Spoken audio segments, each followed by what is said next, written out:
Xiaofan's Wuxia Tales.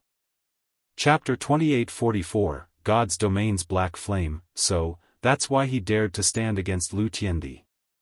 He's the one responsible for Lu Xingluo's removal. Lu Tiandi will probably have to tread cautiously around him. Amazing. As expected of Black Flame. I never thought that he would be the person who received Grade 1 authority in Yuantian City recently. This is interesting. It seems Lu Tiandi has met his match. Everybody present knew of Black Flame, but they did not know much about Black Flame's identity in the real world. After all, they had many things they needed to handle. How could they possibly have the time to look into the real-world identity of every famous expert in God's domain? Only if they were particularly interested in a specific person would they spend some money to commission a detailed investigation. Not to mention, Black Flame was someone who had never publicly declared his God's domain identity in the real world. This made it even more difficult to investigate his situation. Only superpowers that paid close attention to Zero Wing would know of Black Flame's identity.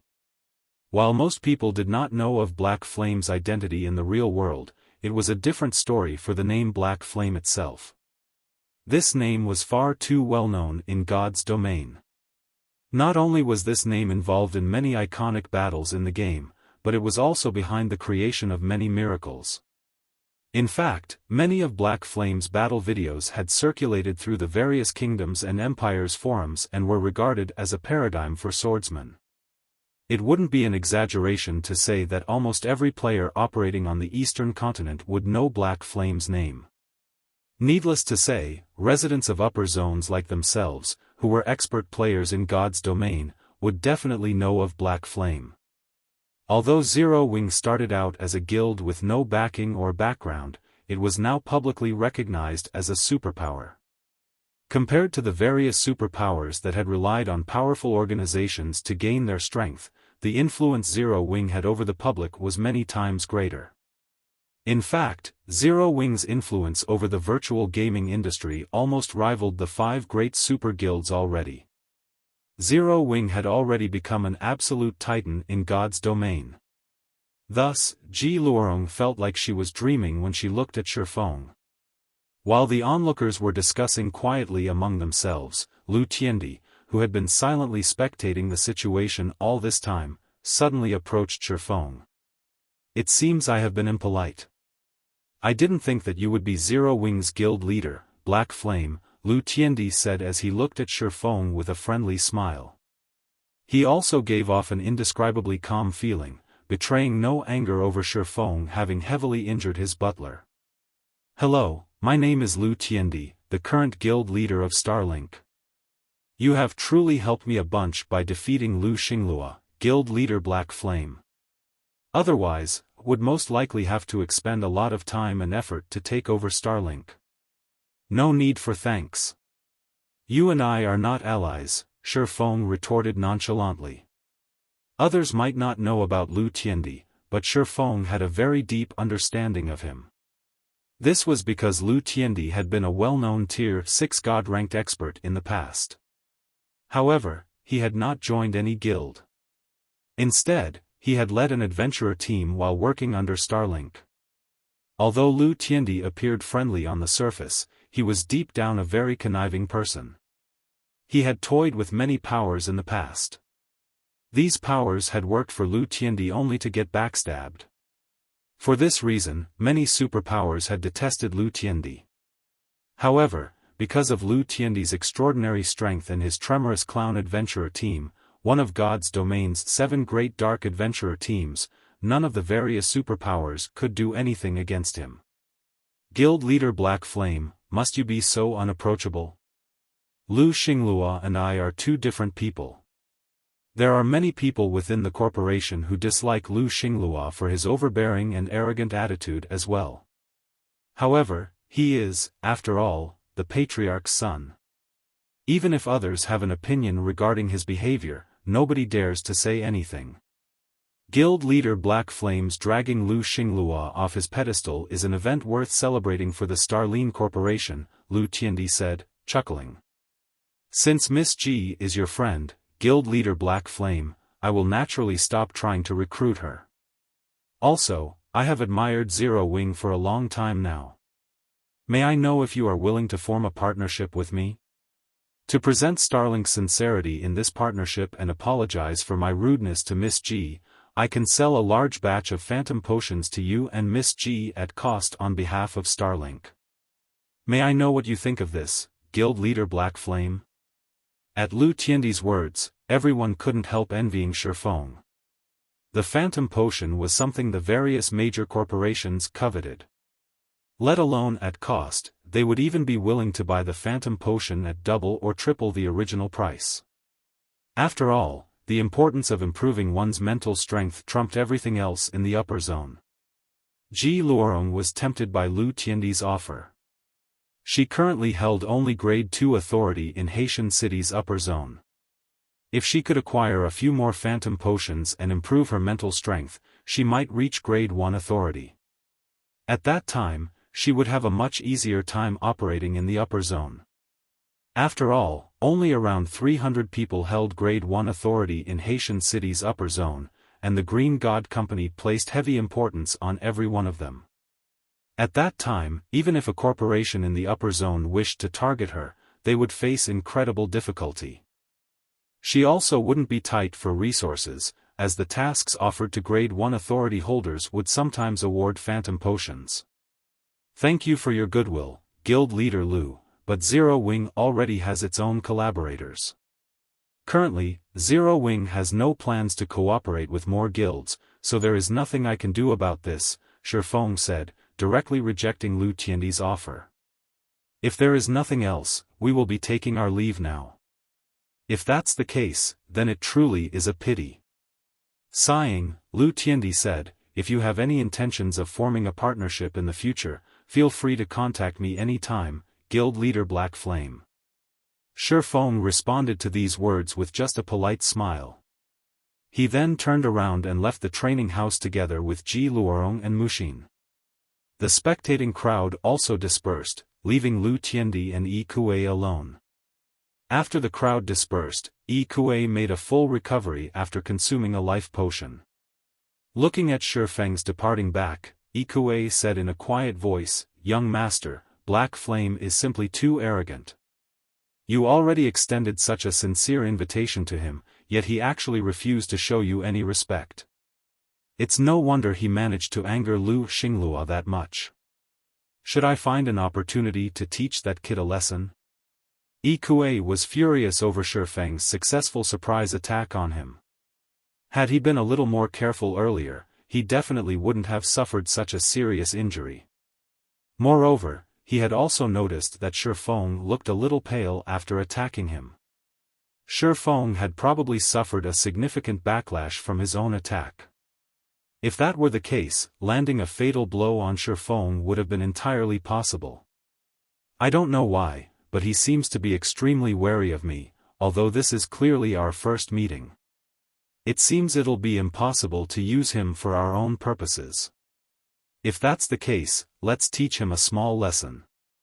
However, I'm afraid you alone won't be enough, Lu Tiandi said, shaking his head. That Xiaofan actually managed to execute Miracle Dragon's trademark move in the real world. Evidently, he has reached an incredibly high level in both his physical fitness and mental strength. It'll be tough for you to take care of him by yourself. I'll ask Brother Wang to accompany you. You'll have Mr. Wang come as well? Yi Kuei was momentarily surprised by Lu Tiandi's words. However, he quickly revealed an ecstatic expression and said, if this is the case, that kid is dead. Read latest chapters at Wuxia World. The brother Wang Lu Tiandi mentioned was a Henglian Grandmaster who was only half a step away from becoming a mental strength master. He was also Lu Tiandi's senior brother and a resident of the upper zone's middle layer. It would be child's play for such an expert to take action against someone living in the base layer. By the way, when you head back, notify the others in the team to take action against Ji Luorong's adventurer team immediately. Make sure to destroy them as quickly as possible, Lu Tiandi instructed calmly. Since I can't have Ji Luorong's adventurer team, there's no reason why I should let Xiaofan have it. Rest assured, young master. We have long since been keeping track of those people. If not for your love of talent, they would have been doomed already, Ikue responded, smiling. Nodding, Lu Tiandi then entered the mental strength training house. After entering the mansion, Xiaofan turned the conversation to Ji Luorong's current circumstances and Phoenix Rain's brief reappearance in God's domain after her disappearance. Upon hearing news of her older sister, Ji Luorong breathed out a small sigh of relief. She had been incredibly worried when she found out that her older sister had disappeared. When she heard that her older sister had been brought to Haitian City's upper zone, she had repeatedly searched the base layer for clues of her older sister. Despite her efforts, she had come up empty. The only possibility she could think of was that her older sister had been transferred to the middle layer. Hence, she had been anxiously trying to enter the middle layer to verify her older sister's condition. Hearing that her older sister had once appeared in God's domain after her disappearance and even expressed that she was safe had lifted the stone weighing on her heart. Now, she could finally relax a little bit. By the way, why did Lu Tiandi come to find you? Do you have any grudges with him? Xiaofan asked curiously as he looked at Ji Luorong. His main goal in coming to Haitian City's upper zone was to check Ji Luorong's situation. After all, he had promised Phoenix Rain to take care of her little sister. Meanwhile, Lu Tiandi wasn't a kind person. Catching his attention was akin to catching the attention of a fox. One was bound to meet with misfortune. I don't have any grudges with him. In fact, today is only our second meeting, Ji Luorong sighed. As for why he is approaching me, it is because he wants eternal glory, the adventurer team I established, to join his adventurer team, Tremorous Clown. He wants to annex your adventurer team? Xiaofan was surprised by this answer. Tremorous Clown was an extraordinary dark adventurer team. According to his past knowledge, the team had been active on the Western continent and possessed powerful members. At its peak, the team had even had 3 Tier SXS and 9 Tier 5s. Even the various superpowers dared not casually offend the adventurer team. Back then, many experts operating on the dark side of God's domain had sought to join Tremorous Clown. However, only a small minority had succeeded because Tremorous Clown's entry requirement was Tier 4. Normally, only peak experts who had reached Tier 4 could join the team. Xiaofan also knew a little about Ji Luorong's adventurer team since Ji Luorong had also been relatively famous in the past. Although not on the level of the Demon Queen Phoenix Rain, Ji Luorong had still been a bona fide Tier 5 Apex expert, only half a step from reaching Tier 6. Eternal Glory had also been a famous top adventurer team. At its peak, the team had had not only a Tier 6 God-ranked expert but also 3 Tier 5 experts. However, Eternal Glory was currently merely a well-known adventurer team. Its overall strength was still incredibly weak. This included Ji Luorong, the adventurer team's commander. Xiaofan doubted that the team even had a single Tier 4 player in its ranks right now. Hence, he found it inconceivable that Lu Tiandi wished to annex Eternal Glory. Of course, Xiaofan wasn't looking down on Ji Luorong and her companions. The present Tremorous Clown was far stronger than Eternal Glory.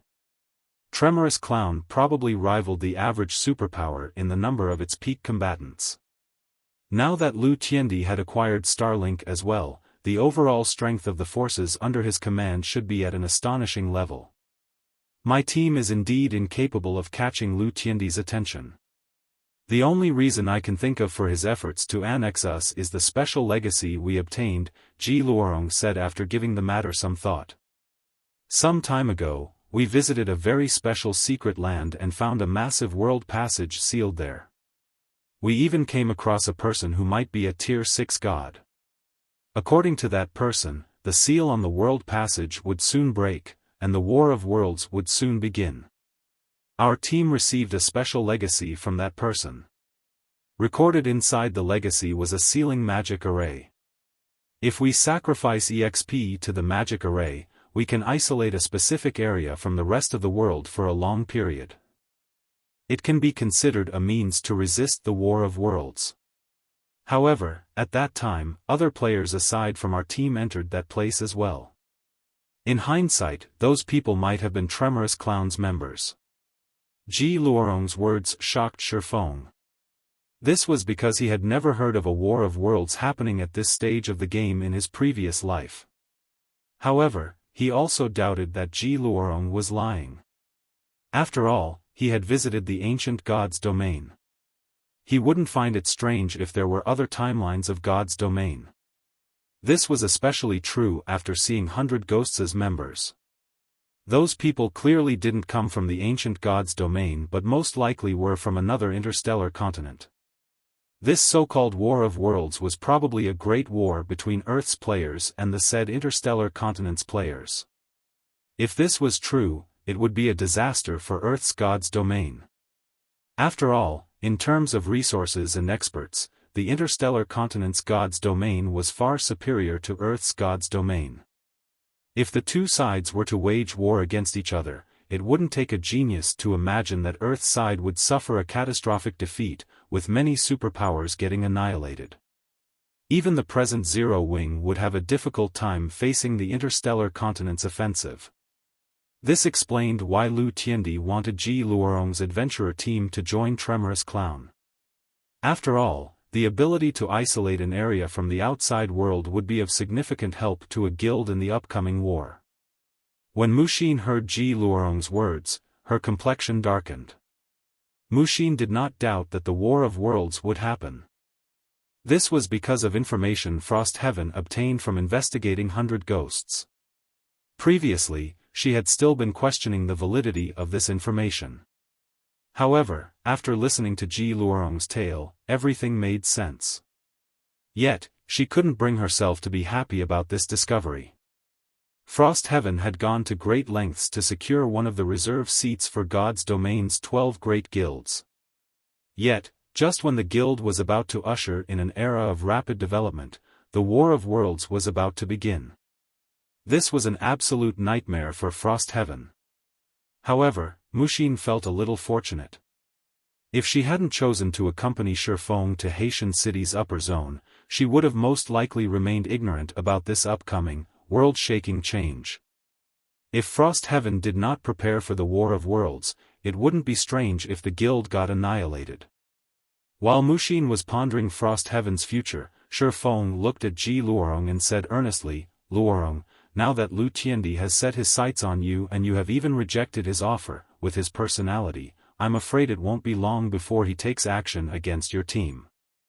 It is no longer suitable for you to remain in Haitian City's upper zone. It will be safer if you move to another upper zone. I have a housing unit in Yuantian City's upper zone. Although it isn't comparable to this mansion, you can still conduct daily exercises there. Would you like to move there?" Xiaofan knew Lu Tiandi's personality better than anyone. Lu Tiandi would eliminate anyone he deemed his enemy. With the Starline Corporation's present influence over Haitian City's upper zone, Ji Luorong definitely couldn't live there in peace. Only by leaving Haitian City's upper zone would Ji Luorong escape Lu Tiandi's clutches. Go to Yuantian City's upper zone? Inevitably, Ji Luorong hesitated. However, she also knew that Xiaofan was right, living in Haitian City's upper zone would no longer be safe. "Miss Ji, if you find it inconvenient to live with guild leader Xiaofan, you are welcome to live with me. Although the Boulder Corporation isn't as powerful as the Starline Corporation, we have established a solid foundation in Yuantian City's upper zone," Muxin invited. "Miss Muxin, you misunderstand. I don't find it inconvenient. I am already very satisfied to be able to live in Yuantian City's upper zone," Ji Luorong said, shaking her head. "I am just worried about my friends. They don't live in the upper zone. If Lu Tiandi targets them, I'm afraid they won't be able to hide from him for very long. If it were before, when God's domain still didn't hold such great importance to the various corporations, she wouldn't have to worry about the Starline Corporation secretly taking action against her companions. However, the situation was different now. Because of the extreme importance the Green God Company placed on God's domain, the various major corporations now prioritized the game. It wouldn't be strange if they took action against individuals in the real world. In response to Ji Luorong's worries, Xiaofan chuckled and said, "That is simple. Just have your friends head to Zero Wing's headquarters. I'll have everything arranged for their stay." Read latest chapters at Wuxia World. He very much welcomed alliances with experts. Meanwhile, Eternal Glory had plenty of experts in its ranks. Once these players grew up, they would become formidable allies. Sheltering Eternal Glory's members now would only benefit Zero Wing. Moreover, Lei Bao was currently at the half-step Henglian Grandmaster standard already. There was also Fire Dance, who was not much inferior to Lei Bao. Combined with the various top-level security measures set up in Zero Wing's headquarters, even a Henglian Grandmaster would have difficulty making trouble there. After hearing Xiaofang's words, Ji Luorong couldn't help rejoicing. Excitedly, she said, "Thank you, Guild Leader Xiaofan. I assure you that they will listen to all of Zero Wing's arrangements during their stay." The fact that her adventurer team's members could stay in Zero Wing's headquarters was definitely good news. After all, the present Zero Wing was already very strong. Moreover, the various major corporations hadn't been able to do anything against the guild thus far. Hence, her companions should be relatively safe once they moved to its headquarters. After ending her conversation with Xiaofan, Ji Luorong promptly contacted her companions and had them hurry to Zero Wing's headquarters immediately. Chapter 2846, Frightening Headquarters. The sun was setting, and the sky was growing darker. Originally, this was a time when countless office workers would be getting off work and going home. However, the lights of Zero Wing Tower remained brightly lit. Compared to the buildings around it, the tower looked much livelier, with many people coming and going from it. There was even a long queue of young men and women waiting outside the entrance to take the basic tests for joining Zero Wing. At this time, a group of several dozen people of various origins and clad in diverse styles suddenly appeared in front of the tower and quietly studied the tall building before them with curious expressions. "So, this is Zero Wing's headquarters," a young man with freckles on his face said in disdain as he looked at the line of young men and women waiting outside the building. "I really wonder what's gotten into the commander. Why does she want us to train in Zero Wing's headquarters all of a sudden?" Although Zero Wing is a powerful guild in God's domain, the number of peak experts it actually has isn't a lot. These people trying to join Zero Wing are obviously newbies as well. I bet they can't clear the trial tower's 3rd floor.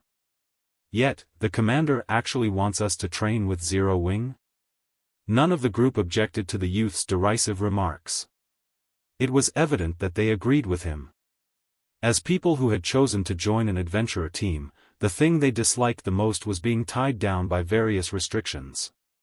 Hence, they also held players who joined guilds in extreme contempt, considering guild players to be basically weaklings who feared the strong but bullied the weak. In comparison, every member of their adventurer team could become a core member of a guild, even a super guild, should they choose to join one.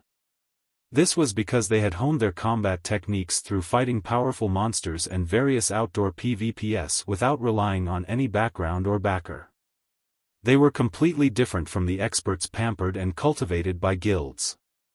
Moreover, they were also incredibly strong in real-world combat, much stronger than the fighting champions frequently mentioned on TV.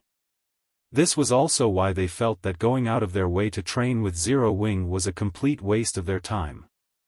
However, the middle-aged man leading the group shot a glance at the freckled youth and said coldly, "Enough, Tiantong. This is the commander's order. Either you go to Zero Wing or leave the team." "Do you wish to leave the team?" The freckled youth named Tiantong no longer dared complain. Although he was still unreconciled to the situation, he did not dare defy the middle-aged man. Similarly, everyone else in the group held their tongue, nobody daring to voice any opinions. This was because this middle-aged man wearing a black shirt was not only Crimson Mask, the Eternal Glory Adventurer team's vice commander, but also the strongest person in the adventurer team. He was so powerful that even if everyone in their adventurer team, including their commander, Ji Luorong, banded together, they would just barely be able to hold their ground against him. On the Western continent, he was also known to many as Crimson Mask the Demon. In one instance, in order to save a companion cornered by a large guild, he had charged into a map sealed off by an army of 10,000 all by himself. This army had over 1,000 Tier 3 experts, yet not only had this 10,000-man army gotten routed, but none of the 10,000 players had managed to leave the map alive either. After this battle, the nickname Crimson Mask the Demon began to spread across the continent. As a result, Eternal Glory had a much easier time operating out in the fields. Moreover, Crimson Mask possessed an extraordinary identity even in the real world. He used to be very famous in the bodyguard industry. Many international corporations had sought to employ him. However, for some reason, he had suddenly retired as a bodyguard to become a full-time gamer, thoroughly investing his life in God's domain. As for his decision to join Eternal Glory, which had been a weak adventurer team back then, that had simply been an accident. After seeing that everyone had quieted down, Crimson Mask nodded and led the group into Zero Wing Tower's lobby. As soon as Crimson Mask and the others entered the lobby, a beautiful woman with shoulder-length hair in sportswear approached their group. The core member's emblem pinned on her top indicated that she was a member of Zero Wing. When this woman appeared, Eternal Glory's members automatically raised their guard. The expression of Crimson Mask, in particular, turned grave when he saw her. This was because the pressure and presence this woman gave off were simply too powerful. Although the woman did not exude any kind of aura, they couldn't help feeling nervous for some reason when standing in her presence. Faced with this feeling, ordinary people would most likely think nothing of it. However, as players who had fought in numerous life-and-death battles in God's domain, Eternal Glory's members had long since honed their intuition beyond that of ordinary people. Anyone capable of making them feel nervous definitely wasn't an ordinary person. Eyeing the woman approaching them, Crimson Mask inwardly calculated his chances of winning should he fight her. However, after a round of careful observation, he was surprised to conclude that he had only an even chance of victory, and this was only because his physique was stronger. Could she be Fire Dance, the commander of Zero Wing's main force? No matter how Crimson Mask thought about the situation, this was the only possibility he could think of. Otherwise, he couldn't explain why this woman before him gave him such immense pressure. "You must be Eternal Glory's members, right?" the woman said, smiling as she scanned the group before her. "You can call me Turtle Dove. I've already heard about your situation from the guild leader. Since you have come to Zero Wing, you can treat Zero Wing as your home from now on. Your rooms are ready, so you can go there and rest whenever you want." After saying so, Turtle Dove led Crimson Mask and the others toward the elevator to the residential area. Turtle Dove? While following after Turtle Dove, Crimson Mask and the others revealed confused expressions. This was especially true for Crimson Mask. Before going to Zero Wing's headquarters, he had looked into the peak experts under Zero Wing's command. However, there was no one named Turtle Dove on the list. Even Tier 4 experts don't give off such powerful mental pressure. Could she be one of the trump cards Zero Wing is secretly cultivating? Tiantong was also inwardly surprised when he looked at Turtle Dove. Tiantong had met many experts, but this was the first time he had come across someone capable of giving such powerful pressure in the real world. Moreover, this was merely a pressure Turtle Dove was radiating subconsciously. Only those who had experienced countless harsh battles and training would develop such a temperament and aura. This was something even Crimson Mask had yet to accomplish even now. Crimson Mask was incredibly strong. He could defeat even master martial artists in a few moves. Despite his strength, Tiantong had never felt such pressure coming from the middle-aged man. As the group was waiting to enter the spacious elevator, two men walked out of it. These two men were clad in sportswear similar to turtledoves. They also wore the emblem for Zero Wings Corps members on their tops. The instant these two young men appeared, Crimson Mask and the others broke out in a cold sweat. This was because, in their eyes, the two men that just exited the elevator were no different from beasts. Even someone with dull senses would feel a chill crawl down their spine when bathed in the violent auras and oppressive feeling the two men exuded. Moreover, the two were incredibly fit as well. In fact, they were even superior to Crimson Mask. However, the presence of these two young men did not cause any of the Zero Wing members nearby any trouble. Instead, these Zero Wing members acted as if they did not see these two people, with some of them even chatting and laughing among themselves. What's wrong with these people? Tiantong was flabbergasted when he saw the behavior of the Zero Wing members around him. Can they not sense this oppressive feeling at all? Right now, Tiantong felt as if a lion was baring its fangs and claws at him, as if death itself was staring at him. If an ordinary person were subjected to such a feeling for long periods, they might even go crazy. Yet, Zero Wings members seemed oblivious to this oppressive feeling. Looking at the two departing men, Crimson Mask couldn't help asking Turtledove, "Miss Turtledove, may I know who those two people are?" The instant those two young men exited the elevator, Crimson Mask had the feeling that he was doomed. This was because both of those young men were evidently stronger than him. If the two of them attacked him together, he wouldn't even have a chance to retaliate. "Their shadow sword and flying shadow," Turtledove answered calmly. "Because they have been improving quite slowly recently, Big Sis Fire has been scolding them a lot.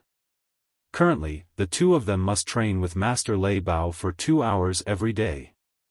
Otherwise, they will be prohibited from entering God's domain." Slow improvement?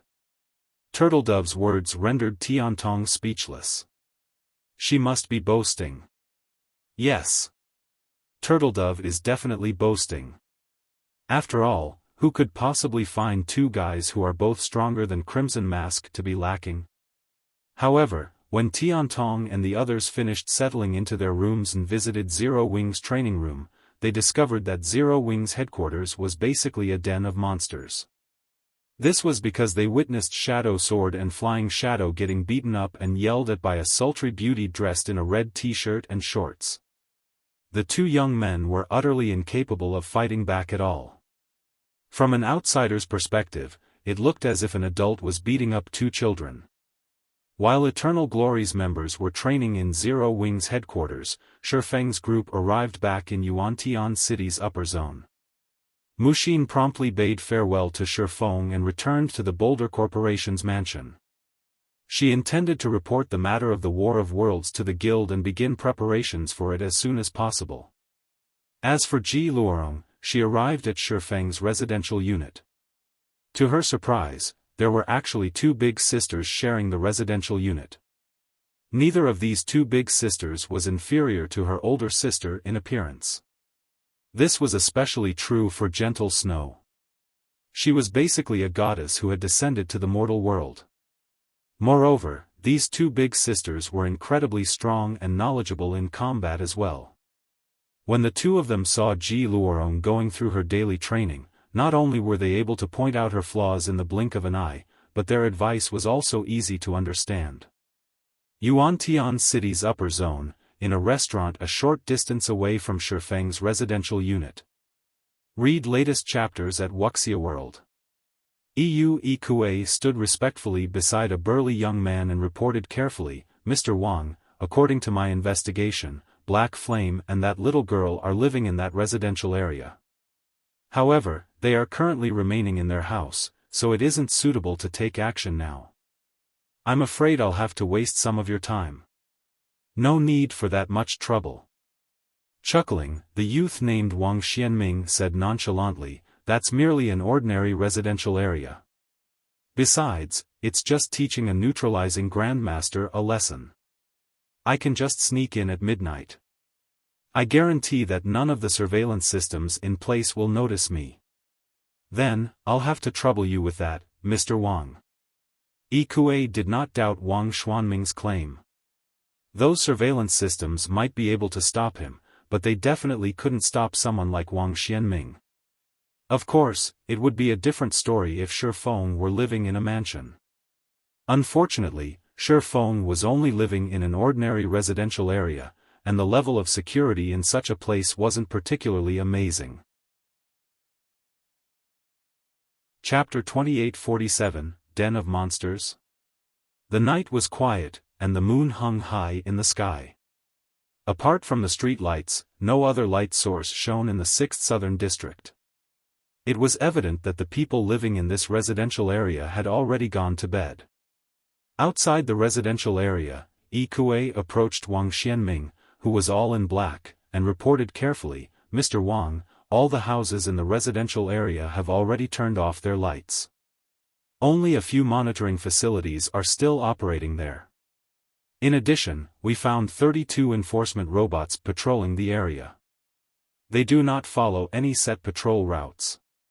The reason the upper zone was incredibly safe wasn't just the Green God Company's absolute authority in the upper zone. Apart from that, there was also the fact that anyone who had lived here for some time would gain a physique rivaling that of Xinyuan masters in the outside world. Moreover, while the upper zone prioritized mental strength above all, every resident living in the upper zone still possessed exceptionally high combat standards. Defeating such people within a short period would be incredibly difficult. Most importantly, enforcement robots constantly patrolled every corner of the upper zone. Not only did these enforcement robots operate using state-of-the-art artificial intelligence, but their bodies were also made of titanium alloy and other special alloys. Even if they received a hit from a cannon of ancient times, they would, at most, suffer minor damage, although it was highly unlikely that a cannon could ever land a hit on these enforcement robots. This was because these robots possessed inhuman reaction speeds and physiques. Thanks to these factors, they could rival neutralizing grandmasters. Before these enforcement robots, both neutralizing grandmasters and Xinyuan grandmasters were nothing. Hence, Xinyuan grandmasters dared not take any covert action in the upper zone. At most, they would openly cross hands with their opponents. This frightening technology was exclusive to the Green God Company and was one reason the various corporations worldwide feared the Green God Company so much. 32. Nodding, Wang Xianming said, "Okay. Give me a map of their general location." Wang Xianming was not the slightest bit surprised to find so many enforcement robots in a residential area. In fact, this number was significantly lower than what mansion districts would boast.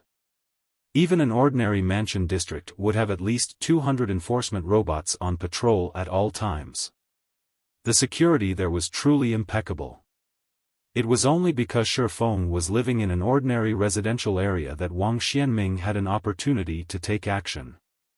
Even then, Wang Xianming was only confident of teaching Xiaofan a small lesson and heavily injuring him. This was because these enforcement robots were incredibly fast. The first enforcement robot would arrive within 8 seconds of the moment he broke into Xiaofang's house. This was also the basic arrangement for ordinary residential areas. Hence, after Wang Xianming factored in the time he needed to escape, he concluded that he only had a very short time to do battle. If he delayed too long and got discovered by an enforcement robot, he shouldn't even think of escaping. As for putting up a fight against the enforcement robots, that was simply suicidal. These are the locations of the 32 robots 10 seconds ago, Yi Kuei said as he transferred the data to Wang Xuanming's quantum watch. Immediately, 32 red dots appeared on the map displayed on Wang Xuanming's watch. After glancing at the map, Wang Xianming smiled and said, "It seems Xia Qingying is treating this guy quite well. With this distribution, I'll only have 7 seconds to conclude the operation." 7 seconds? Yi Kuei frowned at Wang Xuanming's estimate. how about I attract the attention of those robots?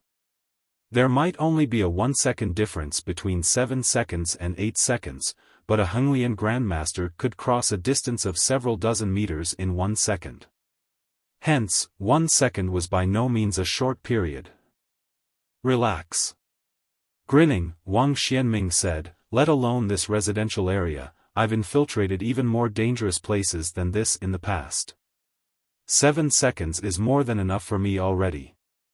If an ordinary Xinyuan Grandmaster were taking action, 7 seconds would indeed be insufficient for them to injure a neutralizing Grandmaster and escape without getting caught. Not to mention, Xiaofan was a neutralizing Grandmaster who had achieved an incredibly high standard in his mental strength. The control he had over his body was far superior to the average neutralizing Grandmasters, which would make teaching him a lesson even more difficult. However, this wasn't a problem for Wang Xianming. After all, he was only half a step away from becoming a mental strength master. The control he could exert over his body was far beyond what an ordinary Xinyuan Grandmaster like Yi Kuei could exert. In a situation where Wang Xianming fully exerted himself, he would need only 3 seconds to kill a Xinyuan Grandmaster, let alone a neutralizing Grandmaster. Besides, his goal was only to injure Xiaofan heavily. Yi Kuei did not doubt the man in the slightest. After all, not only was Wang Xianming incredibly famous in Haitian City's upper zone, but Yi Kuei had sparred with him before and suffered defeat after exchanging a single punch. Moreover, after that exchange, his entire arm had gone numb and became paralyzed for a short period, despite Wang Xianming holding back. Before that fight, Yi Kuei had never thought that it would be possible for a person to possess such incredible strength. Wang Xianming's strength could practically rival Superman's.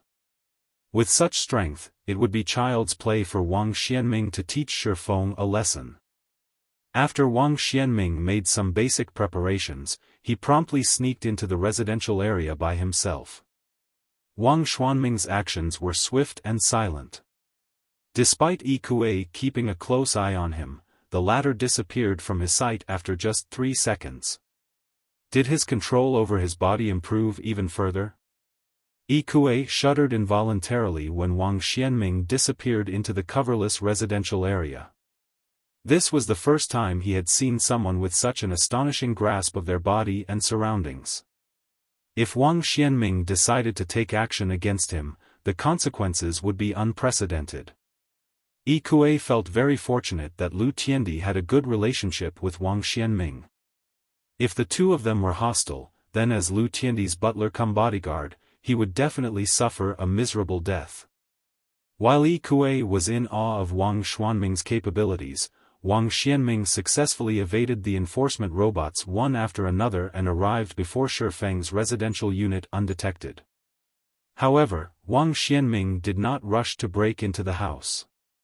Instead, he hid in a corner and silently observed his surroundings, then inspected the distribution of the 32 enforcement robots. He was being so cautious because the only way he could enter the house was by breaking down the door. Hacking the lock system was simply impossible. Meanwhile, the moment he broke down the door, the nearby enforcement robots would take action. Hence, he needed to have a precise grasp of his timing and plan his escape route first. Otherwise, he would definitely get caught. Good. There are 3 escape routes.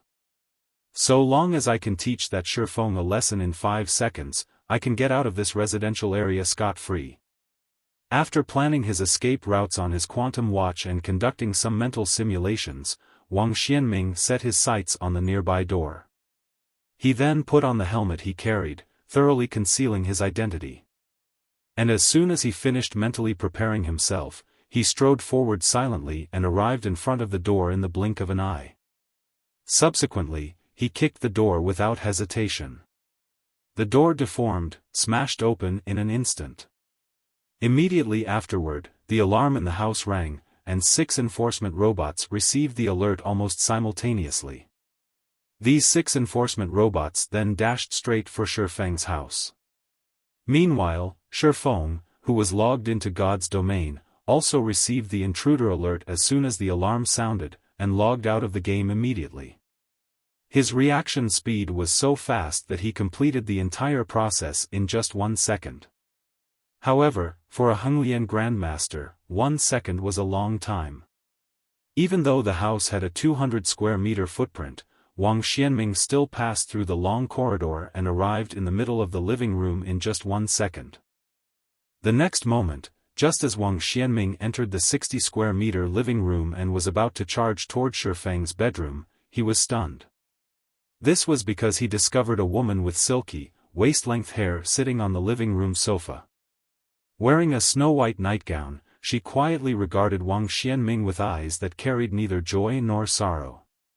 Looking at the absolute beauty before him, Wang Xianming smiled and said, "Miss, it's bad for your skin to stay up this late." Wang Xianming did not stay surprised for long. This was because the information he had acquired had indicated that Xiaofan was living together with 2 women, who appeared to be Zero Wing's vice guild leaders. As Wang Xianming spoke, he did not stop his feet at all. In just a few steps, he had already arrived before Gentle Snow. Immediately afterward, he executed footwork and split his body into 3 afterimages. These 3 afterimages then executed a chop at Gentle Snow simultaneously, the chops breaking the sound barrier. Rest up for a week. The 3 chops Wang Xianming executed were lightning fast. Facing this move, even a neutralizing Grandmaster would barely manage to stop 2 of the blows. The next moment, the 3 chops could be seen landing on Gentle Snow's body simultaneously. However, the instant his hand hit Gentle Snow's body, Wang Xianming was stunned. An afterimage. Moreover, before Wang Xianming realized it, another lithe figure had appeared beside him. This figure was none other than Gentle Snow. At this time, Gentle Snow still regarded him with the same emotionless gaze, apparently unaffected by his attack. Damn it! Where did that guy find such a monster? Wang Xianming stared at Gentle Snow in shock and confusion. He also couldn't understand how Gentle Snow could be so powerful despite being so young. Before clashing with Gentle Snow, he already had an inkling that she would be a difficult opponent. Hence, he had gone all out right off the bat to end the fight quickly. However, when he exchanged moves with Gentle Snow, he understood just how terrifying the woman was. No. She's not just terrifying. She's practically inhuman. He could clearly tell that Gentle Snow's physical fitness was only at the standard of Hengyan masters, which was far inferior to his own. Nevertheless, she had reacted to his attack as if she had long since known what he would do. Moreover, he had even failed to perceive her evasion. While he was executing his earlier attack, the figure he saw sitting on the sofa had merely been an afterimage his mind had fixated on.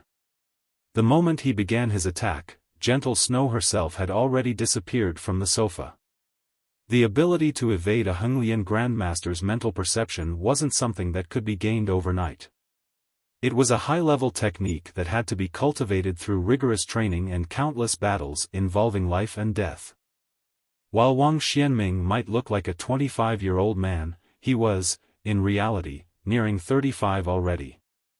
Yet, even at his age, he had just barely touched upon the threshold of this technique. In contrast, not only had this young woman before him learned this technique, but she had also mastered it to the point where she could dodge the attack of a half-step mental strength master with ease. Upon thinking up to this point, Wang Xianming rushed to the door almost immediately. He had no intention of staying here for even a second longer. If he were to clash against such a monster, it would be impossible for him to produce any results within the limited time available. If he stayed any longer, the enforcement robots would catch him. However, when Wang Xianming reached the entrance, he found another lithe figure standing by the door. This person was none other than Aqua Rose. Scram! Looking at the woman dressed in a light blue nightgown before him, Wang Xianming grew enraged. Not only had he failed to accomplish his mission, but there was even a monster behind him. If he wasted any more time here, he would definitely fall into the enforcement robot's hands. Hence, Wang Xuanming's first reaction when seeing Aqua Rose was to attack her with everything he had. The next moment, over a dozen fists could be seen punching at Aqua Rose, every punch carrying the full strength of a Henglian Grandmaster.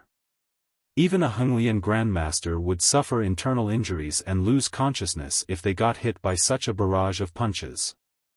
However, Wang Xianming was dumbfounded once he finished executing his attack. When his fists had landed on the woman before him, he felt as if he were shadowboxing. Not only did his attacks fail to repel the woman, but the woman had even moved closer to him. By the time Wang Xianming had executed well over 100 punches, Aqua Rose stood only half a step away from his 2-meter-tall body, her delicate palm smacking his chest. Despite Aqua Rose only executing a gentle strike, Wang Xianming felt an intense pain in his chest. The pain was so unbearable that he stumbled 2 steps back. How is this possible? Wang Xianming gaped at the woman before him in disbelief. A monster. Read latest chapters at Wuxia World. EU another monster. At this time, Gentle Snow arrived behind Wang Xianming and was quietly looking at the burly man. Wang Xianming revealed an incomparably ashen expression as he switched his gaze between Aqua Rose and Gentle Snow, wishing he could kill Yi Kuei. How did that man conduct his investigation? 2 inhuman monsters actually lived inside an ordinary residential unit. Even the security level at the mansion areas couldn't compare to the security of this little house. Chapter 2848, Uproar at the entrance of the 6th Southern District. 10 minutes have gone by already. Looking at his quantum watch, Yi Kuei smiled in delight. Mr. Wang should be taking action right about now. Yi Kuei did not doubt Wang Xuanming's strength in the slightest. If not for the enforcement robots being too powerful, Yi Kuei would have wanted to spectate the fight at a close distance and see how terrified and helpless Xiaofan was against Wang Xianming. After all, a neutralizing grandmaster like Xiaofan would be utterly incapable of resisting Wang Xuanming's strength. The most he could do was run away. Once Xiaofan was taken care of, dealing with Ji Luorong would become a lot easier. Just as Yi Kuei was entertaining such thoughts, a loud noise suddenly came from the residential area. Has he started taking action? Yi Kuei grew excited when he heard the noise, and he couldn't help taking a few steps toward the residential area. Although he knew that the most he would see from his location was Shifeng's building, this was more than enough. He was only curious to find out how many seconds Shifeng would last against a monster like Wang Xianming. 3 seconds? Or perhaps 4 seconds? Based on the strength Shifeng had displayed previously, Yi Kuei admitted that the younger man was indeed stronger than himself. However, if it came down to an all-out fight, he would have a great chance of victory. After all, Henglian Grandmasters did not possess just incredible defensive capabilities but also recovery abilities far superior to the average person's. Yi Kuei might have suffered significant damage from Shifeng's palm strike, but he had also recovered from the injury very quickly. One could say that the only advantages Shifeng had over the average Henglian Grandmaster were speed and destructive power. However, in front of Wang Xianming, these advantages would be negligible. Hence, Shifeng would probably last against Wang Xianming roughly as long as an average Henglian Grandmaster would. After leaving his hiding spot, Yi Kuei immediately noticed Wang Xianming charging into Shifeng's house. Wang Xuanming's speed was so fast that Yi Kuei didn't even catch a clear sight of him. However, 2 seconds after Wang Xianming disappeared into the house, he actually reappeared at the entrance. He's done already? Yi Kuei was dumbfounded when he saw Wang Xianming back at the entrance of Shifeng's house. He never thought that Wang Xianming would be so powerful as to end the fight in just 1 second. With such strength, calling Wang Xianming a monster wouldn't be an exaggeration at all. Wang Xianming was on a whole different level from Henglian Grandmasters like himself. However, in the next moment, Yi Kuei was stunned once more. A woman wearing a light blue nightgown had actually appeared before the entrance without him realizing it. Meanwhile, as if agitated by this woman's appearance, Wang Xianming promptly launched a flurry of punches at her. Even from several hundred meters away, Yi Kuei could clearly sense the terrifying aura Wang Xianming exuded. Madness. Violence. Destruction. Nobody could possibly survive Wang Xuanming's chaotic punches. Has he lost his mind? Yi Kuei was horrified. If Wang Xianming had simply taught Xiaofan a lesson and landed the latter in the hospital for several months, the Green God Company wouldn't look too deeply into the matter. At most, it would strengthen the residential area security and give Xiaofan some compensation. However, if Wang Xianming took a life in the upper zone, he would touch the Green God Company's bottom line. At that time, the company would definitely conduct a thorough investigation into the matter until it found the culprit. Once Wang Xianming was caught, even the big shots living in the middle layer wouldn't be able to help him. In fact, he might even drag down Lu Tiandi and Yi Kuei as accomplices. However, before Yi Kuei could recover from his shock, he received yet another jolt.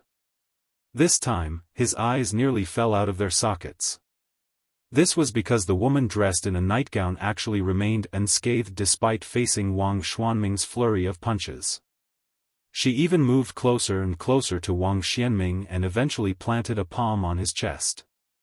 The instant the woman's blow landed, Wang Xianming actually stumbled 2 steps back and clutched his chest in pain.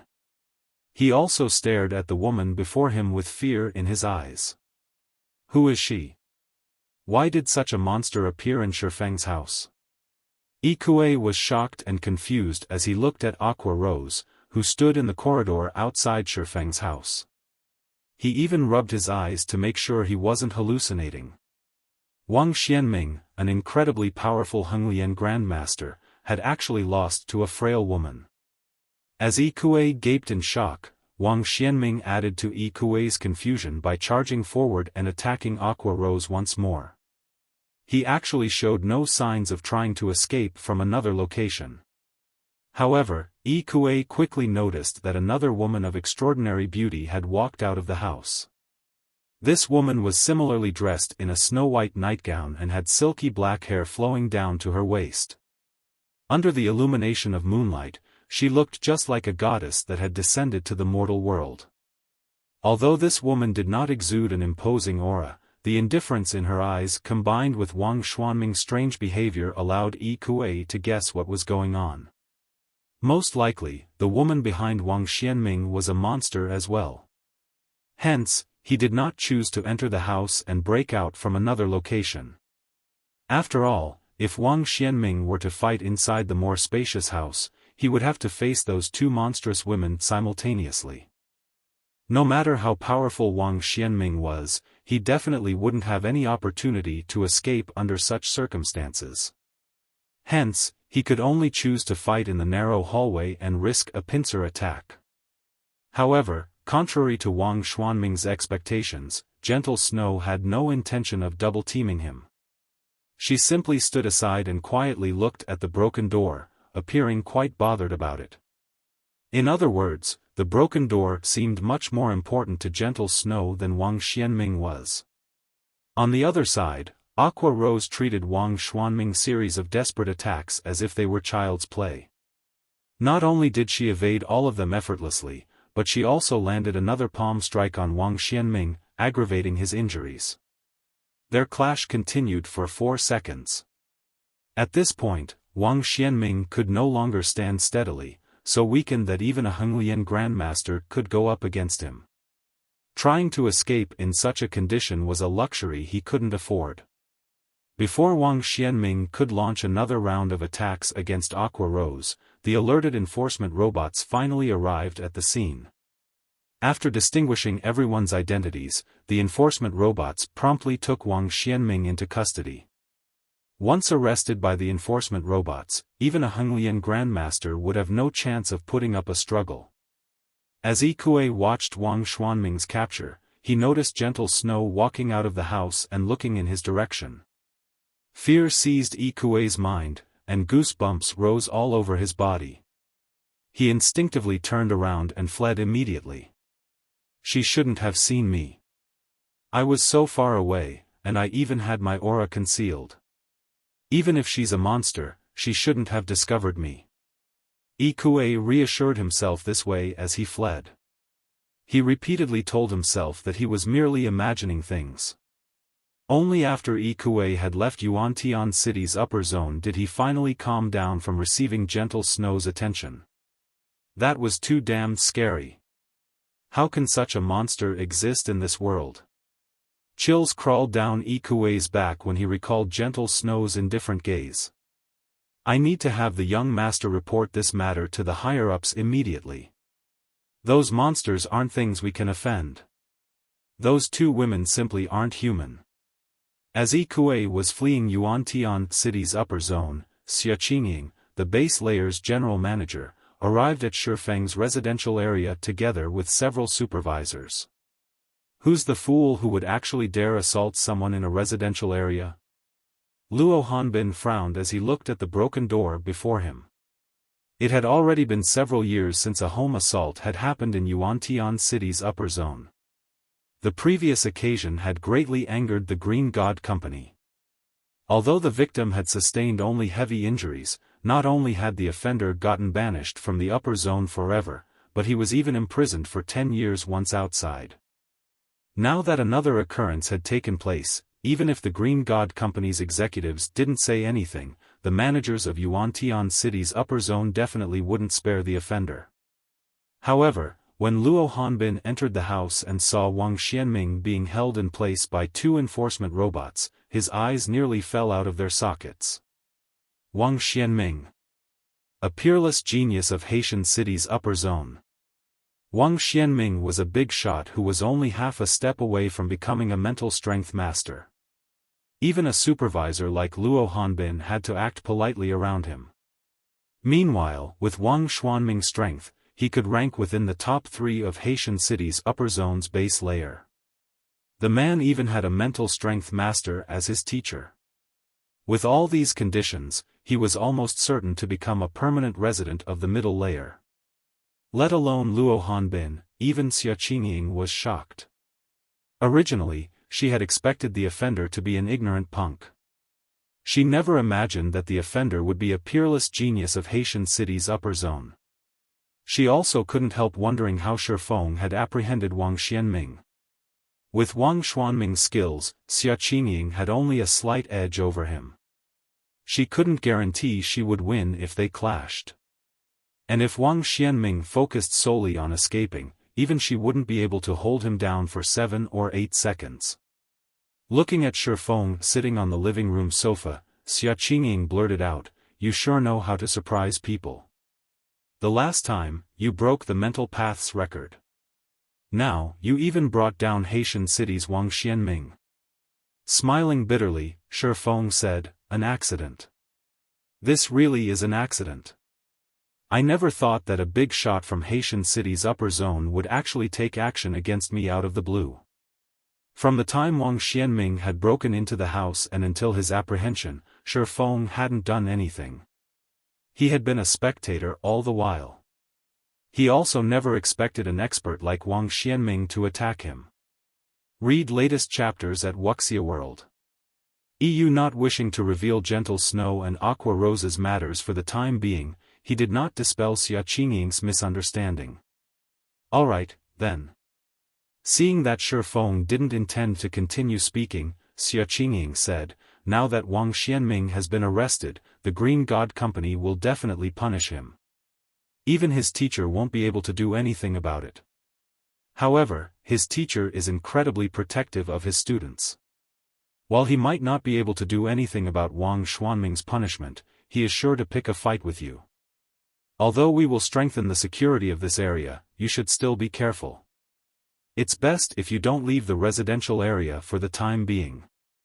Even base layer general managers like herself would have a headache dealing with the anger of a mental strength master, let alone Shifeng, who held only grade 1 authority. "Thank you for your warning, General Manager Xia," Shifeng said, nodding. Shortly after Xia Qingying's group left with Wang Xianming, word of Wang Xuanming's assault on Shifeng's house spread like wildfire. Even though it was already midnight, everyone in Yuantian City's upper zone still quickly received news of it. Chapter 2849, Hong Xinyuan's choice in one of Yuantian City's upper zone's mansion districts. Uncle Hong, did something happen? Why did you suddenly call for me? Muxin asked in confusion as she looked at Hong Xinyuan, who was standing by a French window and looking at the night view outside. She was just about to explore an ancient ruin. She had gathered her subordinates already. If she were lucky, she might discover a Tier 4 legacy land or a legacy guidance there. These things were incredibly important for the current Frost Heaven. The War of Worlds would be starting soon. Although her investigation had turned up very little information about the war, she had managed to deduce that they would face players of another world. At that time, the only options left for them would be to conquer or be conquered. It would be different from when players of other worlds entered the main continent. There would be no third option available to them. Hence, Frost Heaven needed to make as many preparations as possible before the War of Worlds began. Naturally, increasing the number of Tier 4 players the guild had was a top priority. Kurue, who stood beside Muxin, was also confused by Hong Xinyuan's summons. She had just fallen asleep, yet before she could get any rest, she was rudely roused out of bed. Hence, she was still incredibly sleepy and wanted nothing more than to crawl back into her bed right now. Take a look for yourselves, Hong Xinyuan said as he passed a document to Muxin and Kurue. The document was none other than a summary of Wang Xinyuan's home assault in the 6th Southern District. How is this possible? Muxin couldn't help doubting her eyes when she read the report. She had heard of Haitian City's upper zone's Wang Xianming. An expert of his caliber could definitely rank as the number 1 or number 2 expert in the base layer of Yuantian City's upper zone. If such an expert decided to take covert action, even the Boulder Corporation would be powerless. All the corporation could do was have its members take shelter in its mansion temporarily. Nevertheless, Wang Xianming had not only failed in his attack on Xiaofan but even gotten apprehended. How could anyone possibly believe this? He was actually that powerful? After reading the report, Kurue was now wide awake. Simultaneously, a hint of confusion had appeared in her eyes. Everything is as the report states. Looking at Muxin's surprised expression, Hong Xinyuan said, I have to admit that I indeed underestimated Xiaofan. It seems that he has kept a lot more secrets than we thought. After pondering on the matter for a moment, Muxin asked, Uncle Hong, do you mean for us to deepen our relationship with Zero Wing? That's right. You already know what's coming in the future. When the war begins, even superpowers will have difficulty surviving. If we wish to survive, thoroughly solidifying our alliance with Zero Wing will undoubtedly be a good choice, Hong Xinyuan said, nodding. I also plan to sell some of the corporation's phantom potions and life potions to Zero Wing. These should be what Zero Wing lacks the most right now. I understand. I'll contact Zero Wing immediately. Muxin nodded and promptly left the living room. Kurue snapped out of her daze. Looking at Hong Xinyuan, she asked, Uncle Hong, do we need to go to such lengths? If Hong Xinyuan were merely trying to form a strategic alliance with Zero Wing, then she could still accept such a decision. After all, the present strength and potential Zero Wing had displayed far exceeded those of the various superpowers. In fact, Zero Wing might even become an existence rivaling the 5 great super guilds. The only things the guild lacked now were time and talents. However, Hong Xinyuan's decision to sell some of the Boulder Corporation's phantom potions and life potions to Zero Wing greatly confused her. These items served as the foundation for the various corporations. Even the successors of major corporations could get their hands on only a limited number of them. You don't understand. Wang Xianming isn't someone who can be defeated so easily. The cards and secrets Xiaofan has hidden are absolutely extraordinary. Shaking his head, Xinyuan said, deepening our relationship with him now will be beneficial for both the corporation and you two sisters. In reality, apart from Xiaofang's great potential, another reason behind Xinyuan's decision to go to such lengths to befriend Xiaofan was an astonishing piece of information Xinyuan had leaked to him. Xiaofan wasn't the person who defeated Wang Xianming. Xinyuan knew that Wang Xuanming's combat power was only slightly beneath Xinyuan's. Hence, defeating Wang Xianming was an incredibly challenging proposition. Needless to say, defeating him in just a few seconds would be even more difficult. Only the big shots living in the upper zone's middle layer could defeat Wang Xianming that fast. If the Boulder Corporation could befriend such big shots, it would bring much greater benefits to the corporation than simply silently developing its foundations on the base layer. At the same time, inside a mansion in the distant Haitian city's upper zone. "Young master, what should we do?" Ikue asked in a worried tone as he looked at Lu Tiendi, who had just exited his gaming cabin. Yuantian City's upper zone has already apprehended Mr. Wang. If your teacher blames you, Wang Xianming was a bona fide peerless genius. Finding a student like him was difficult, even for the middle layer's big shots. Now that Wang Xianming had been caught conducting a home assault, he would definitely be banished from the upper zone. Without the upper zone's various resources, any further improvements would be utterly impossible for him. After hearing Ikue's report, Lu Tiendi smiled and said, "We don't need to do anything. Although the outcome is different from what I imagined, things are still progressing according to plan. Now, all we need to do is sit back and wait." Wang Xianming had always been their teacher's favorite pupil, receiving the best resources available. Hence, Lu Tiendi had always gotten shortchanged in terms of resources. If not for Lu Xinglua suffering a major failure, his teacher wouldn't have started placing importance on Lu Tiendi at all. Lu Tiendi's original plan had Wang Xianming and Xiaofan forming a grudge against each other. In his opinion, with Xiaofang's abilities and potential, Wang Xianming probably couldn't do anything significant to Xiaofan. Once Wang Xianming failed in his attack, Xiaofan would definitely retaliate and create a lot of problems for Wang Xianming. Naturally, Wang Xianming wouldn't sit still and would retaliate against Xiaofan as well.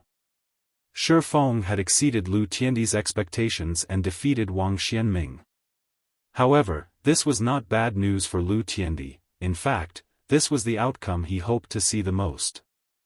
After all, not only would Wang Xianming get banished from the upper zone now, but Xiaofan would also earn the ire of their teacher. Once their teacher retaliated, Xiaofan would most likely be forced to leave the upper zone. In fact, he might even disappear from the world altogether. At that time, Lu Tiendi could plan on taking over Zero Wing. According to plan? Ikue shuddered involuntarily when he saw Lu Tiendi's indifferent smile. He never thought that Lu Tiendi would scheme against even Wang Xianming. Ignoring his butler's reaction, Lu Tiendi said, "All right, move along.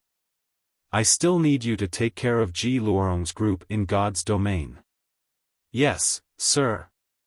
Ikue responded in a hurry. Although he had long since known that those who stood in Lu Tiendi's way would never have a good ending, he still got frightened when he saw one of Lu Tiendi's schemes coming to fruition. Meanwhile, after Wang Xuanming's assault, Yuantian City's upper zone arranged for Xiaofang's group to live in a better residential unit.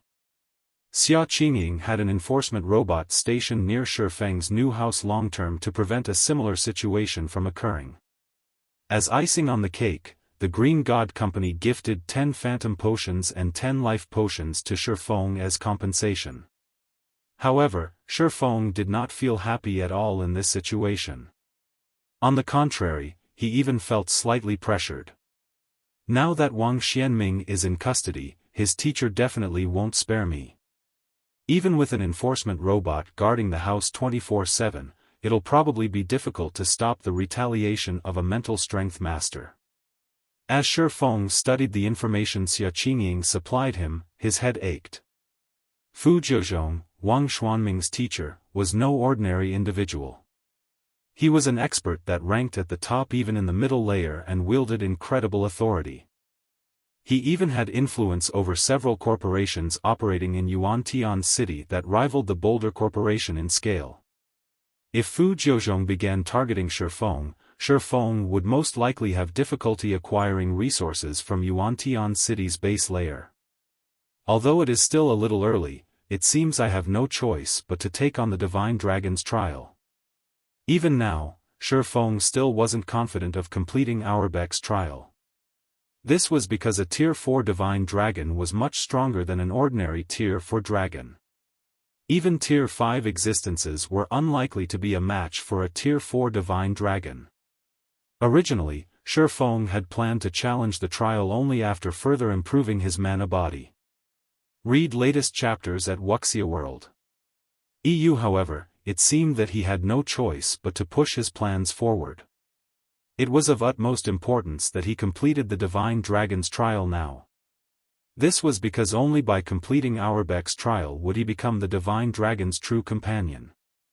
If that happened, Zero Wing could thoroughly solidify its position on the Western continent, and the Starlight Fortress could serve a much greater purpose.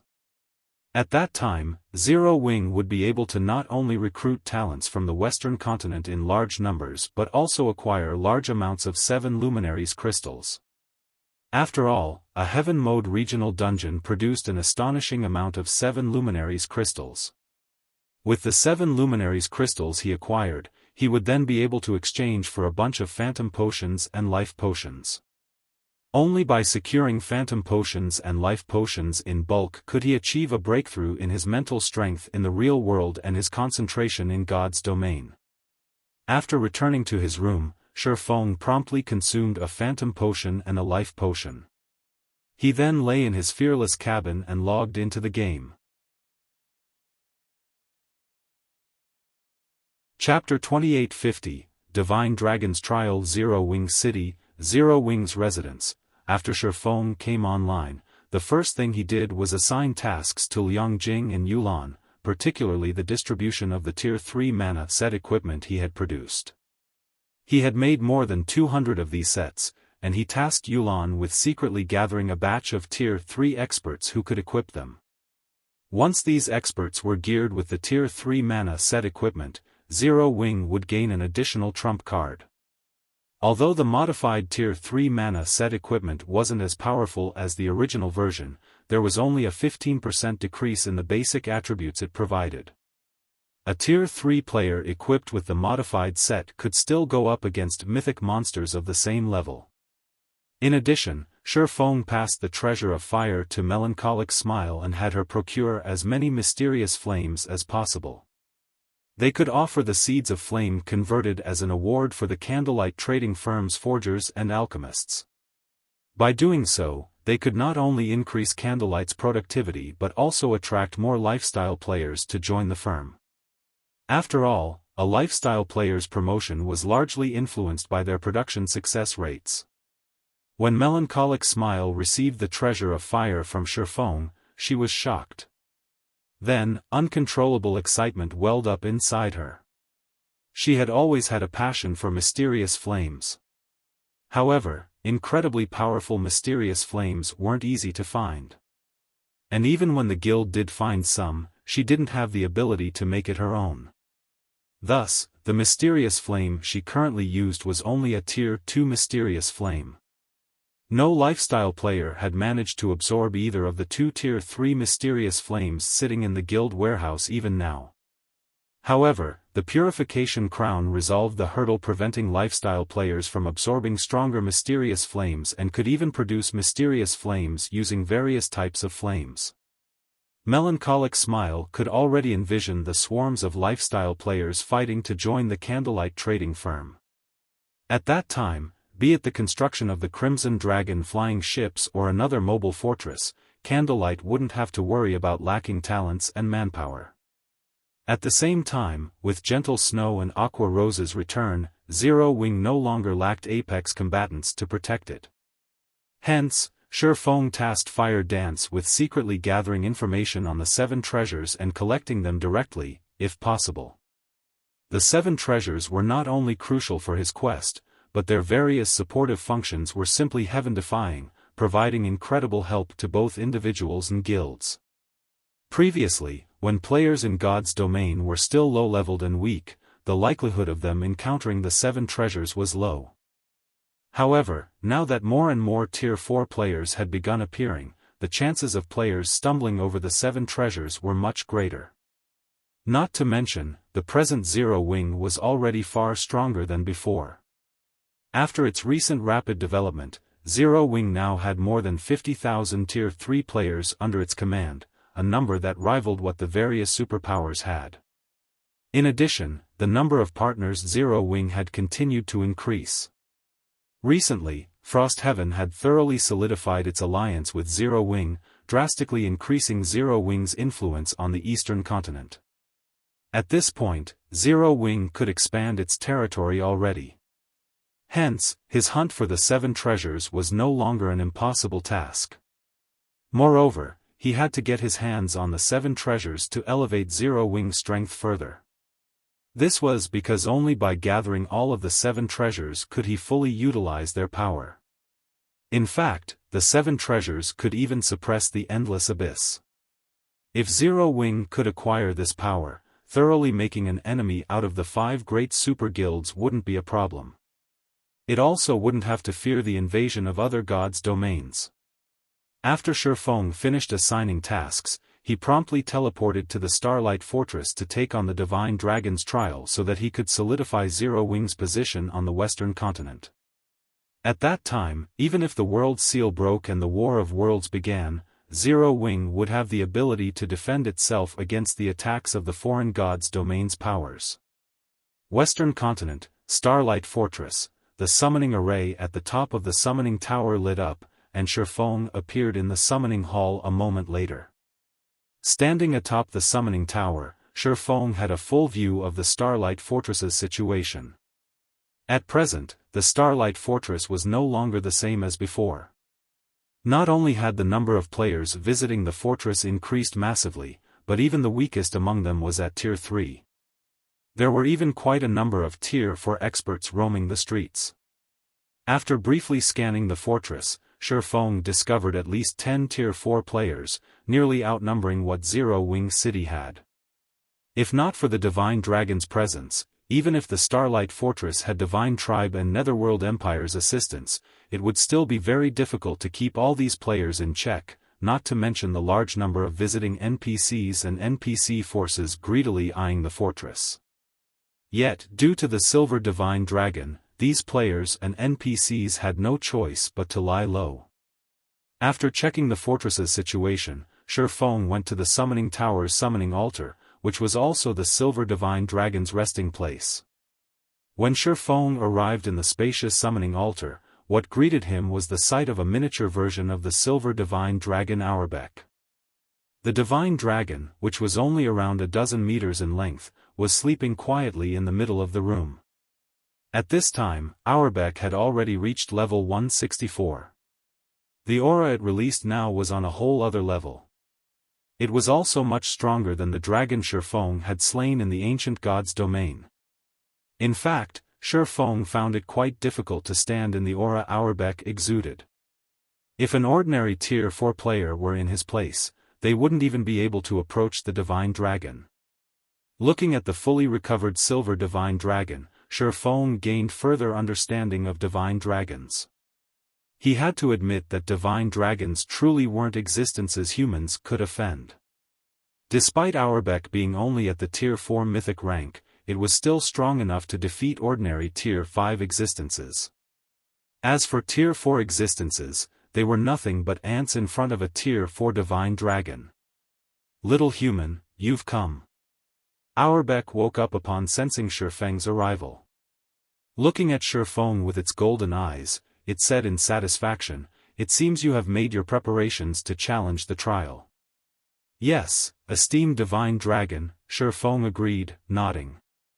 Both his mana body and concentration standards had already reached a bottleneck, and it was unlikely he could make a breakthrough within a short time. If he wished to elevate his strength further, the only way to do so would be by obtaining a legendary weapon or equipment. However, this evidently wasn't a feasible plan, as every legendary weapon and equipment required a lot of time and manpower to acquire. Good. Since you're confident in taking on the trial, I will let you challenge it as per our previous agreement. However, let me make this clear. You only have 3 opportunities. If you fail to pass the trial in 3 tries, the contract between us will be dissolved, Auerbach said as it rose from the ground. As for the trial you will be undertaking, it is the trial that has been passed down through generations among the dragon race. Originally, this trial was created for dragons. However, since you wish to become my companion, you will have to complete the Tier 4 Infant Dragons trial at the very minimum. A trial for Tier 4 Infant Dragons? Xiaofan was astonished by Auerbach's words. Although he had long since known that the Divine Dragon's trial wouldn't be simple, it would seem that he had still underestimated it. A Tier 4 Infant Dragon could fight even Tier 5 existences. Yet, he was supposed to face a trial created for Tier 4 Infant Dragons. I will teleport you to the Dragon Temple. Remember, you will not be able to use external tools there. You must rely on your own strength to conquer the trial. If you die within the trial, you will be teleported back here automatically. After saying so, Auerbach began chanting an incantation in dragon tongue, generating divine runes around Xiaofan one after another. 5 seconds later, Xiaofan was cocooned in countless golden divine runes. He then transformed into a streak of light and disappeared from the summoning altar, leaving Auerbach by itself in the spacious room once more. After briefly getting dazzled by runes, Xiaofan gradually recovered his sight and found that he stood before a majestic temple. The temple was tens of thousands of meters tall, and it looked like a huge mountain. Even a dragon would appear tiny in front of this temple, let alone a human. As soon as Xiaofan walked up to the 1,000-meter-tall door before him, an ancient and deep voice suddenly rang out in his mind. A human? No, you're not a human. How interesting. Auerbach actually sent you here to take the trial?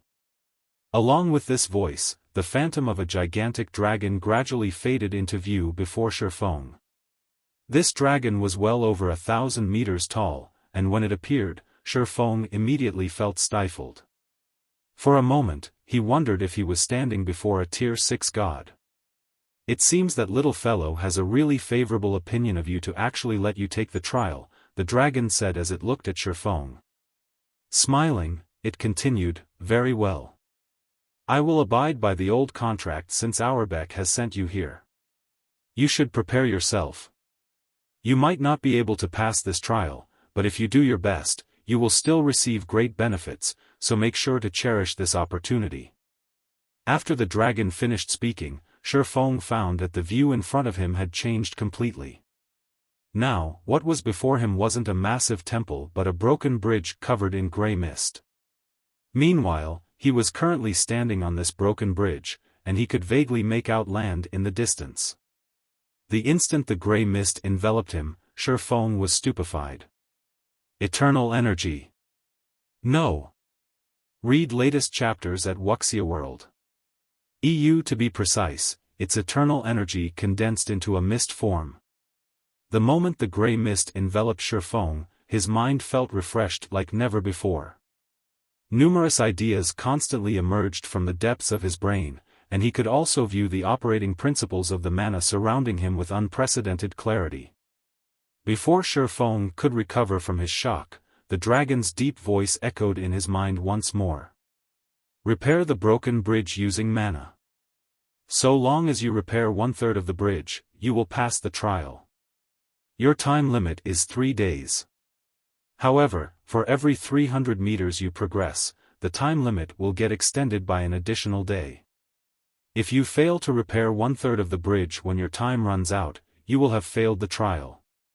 When the dragon finished speaking, Xiaofan heard rocks breaking off somewhere nearby. Turning toward the sound source, he found that the bridge's broken end was continuously crumbling. At this rate of collapse, let alone 3 days, the remaining portion of the broken bridge would disappear completely in just a few hours.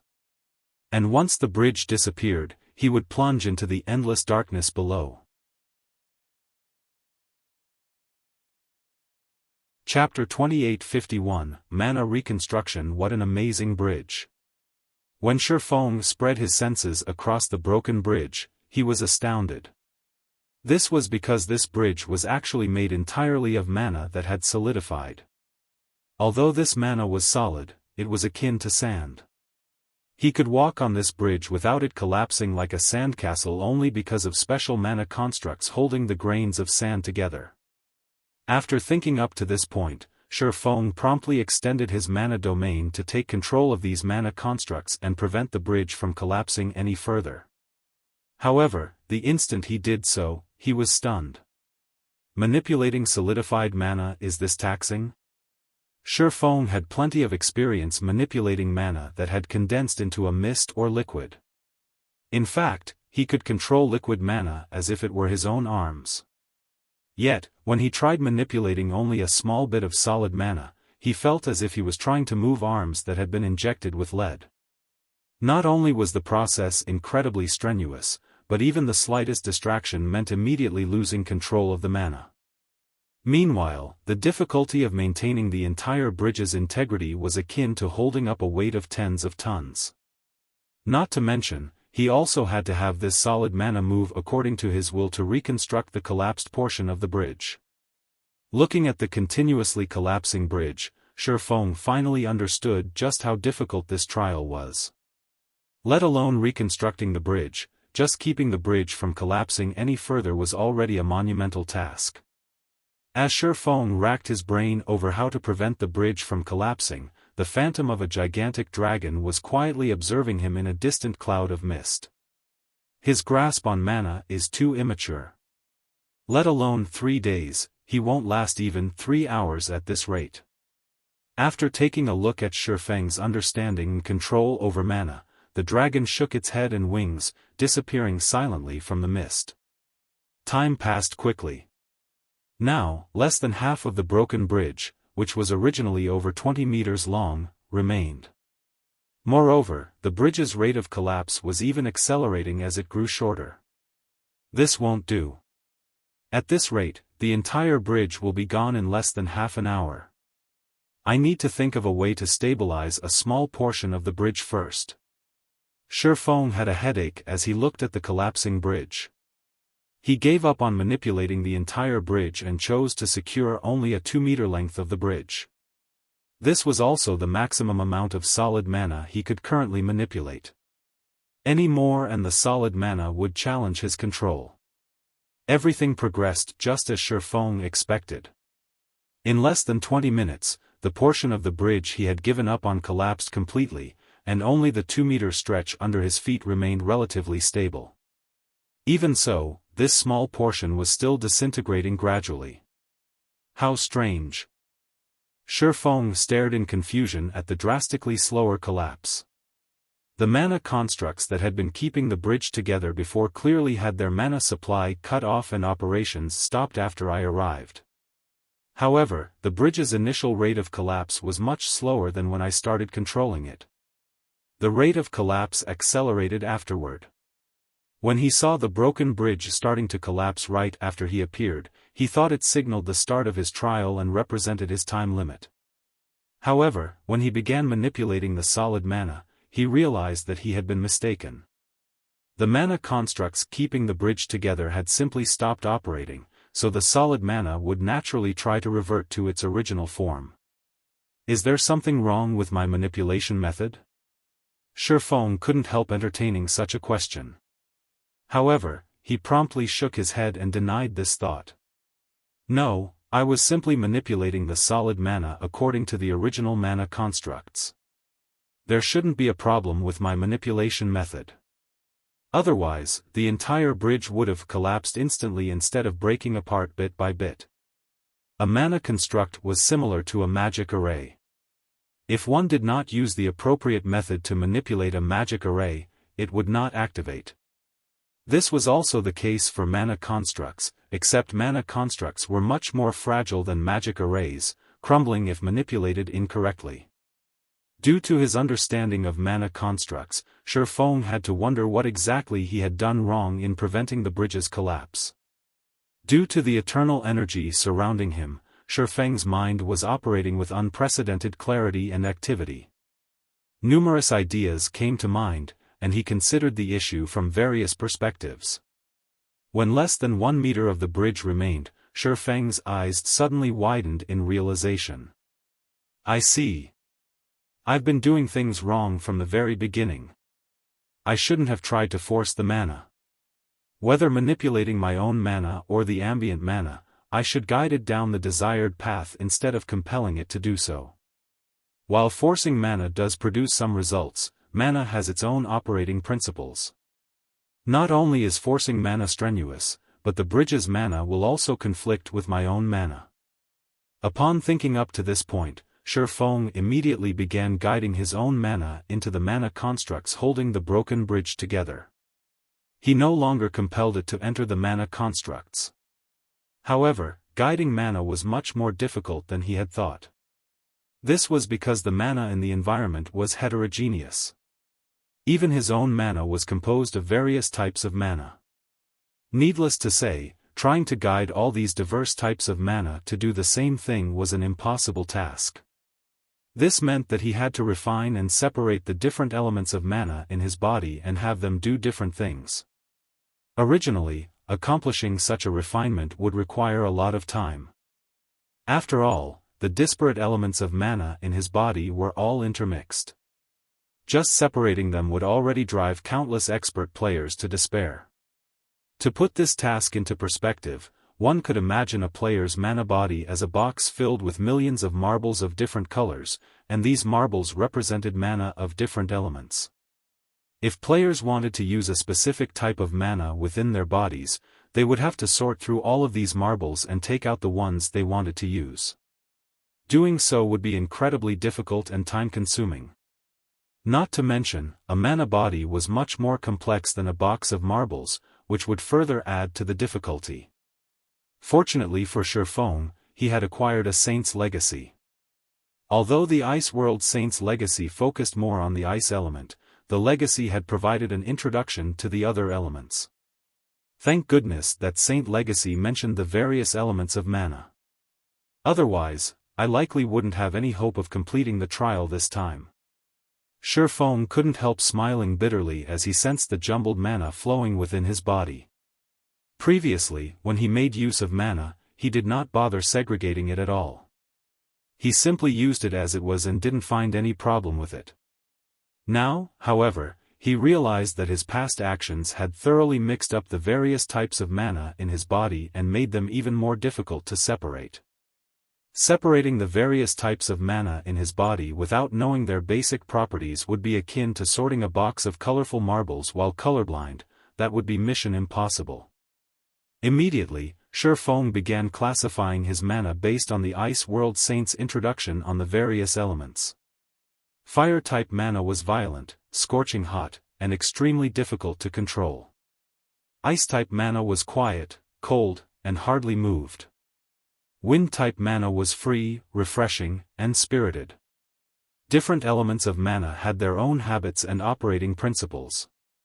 If it were in the past, Xiaofan would have found it impossible to distinguish them in detail. However, Xiaofan was currently a half-step Grandmaster Magician. While distinguishing between the various types of mana remained difficult, it wasn't impossible. One trick he thought of to facilitate this process was constructing a single attributed elemental magic array for each of the various elements. This magic array would act as a filter and capture only the specific element of mana it was made to capture. The other elements would pass through the magic array unimpeded. This way, whenever he wished to call upon a particular element, he could immediately use the corresponding elemental magic array to gather the mana he needed. Originally, constructing these elemental magic arrays within one's mana body was a very delicate task. Even a half-step Grandmaster Magician like Xiaofan would need 1 or 2 days to construct all of the necessary elemental magic arrays. However, thanks to the eternal energy surrounding him, Xiaofan spent only 15 minutes constructing all the necessary magic arrays. Immediately, the various elements of mana in Xiaofan's mana body gathered at specific locations, no longer one big heterogeneous mess. Amazing! So, this is the effect of segregating mana? When Xiaofan scanned the mana in his body, he found that not only had its purity undergone a qualitative transformation, but his mana body also resonated far more powerfully with the environment. In fact, he also had a much easier time manipulating the magic array responsible for controlling his mana body. Now, he could even operate his mana body with a threefold manipulation method. So, this is why I couldn't cross the 110% threshold despite my concentration having reached the Tier 4 peak standard. Looking at the system notification that had appeared before him, Xiaofan grew ecstatic. Just a moment ago, his mana body's completion rate had hit the legendary threshold. Read latest chapters at Wuxia World. His mana body had reached a 120% completion rate. Meanwhile, the instant his mana body reached the 120% threshold, Xiaofan sensed his physique improving significantly and his perception of his surroundings rising to a whole other level. Most importantly, his mana was not only much denser than before, but its quantity had also doubled. Now that I'm done segregating my mana, it's about time I started taking on the trial. Xiaofan shifted his gaze toward the half-meter-long bridge underfoot. Chapter 2852, Breakthrough, Tier 5 Concentration. Even without Xiaofan deliberately maintaining the bridge, the aura he radiated was now enough to slow the bridge's collapse drastically. A 120% completion rate mana body truly is amazing. No wonder people thought players could contend against a dragon of the same tier once a player's mana body reached 120% completion. Xiaofan was astonished as he studied the stabilized bridge underfoot.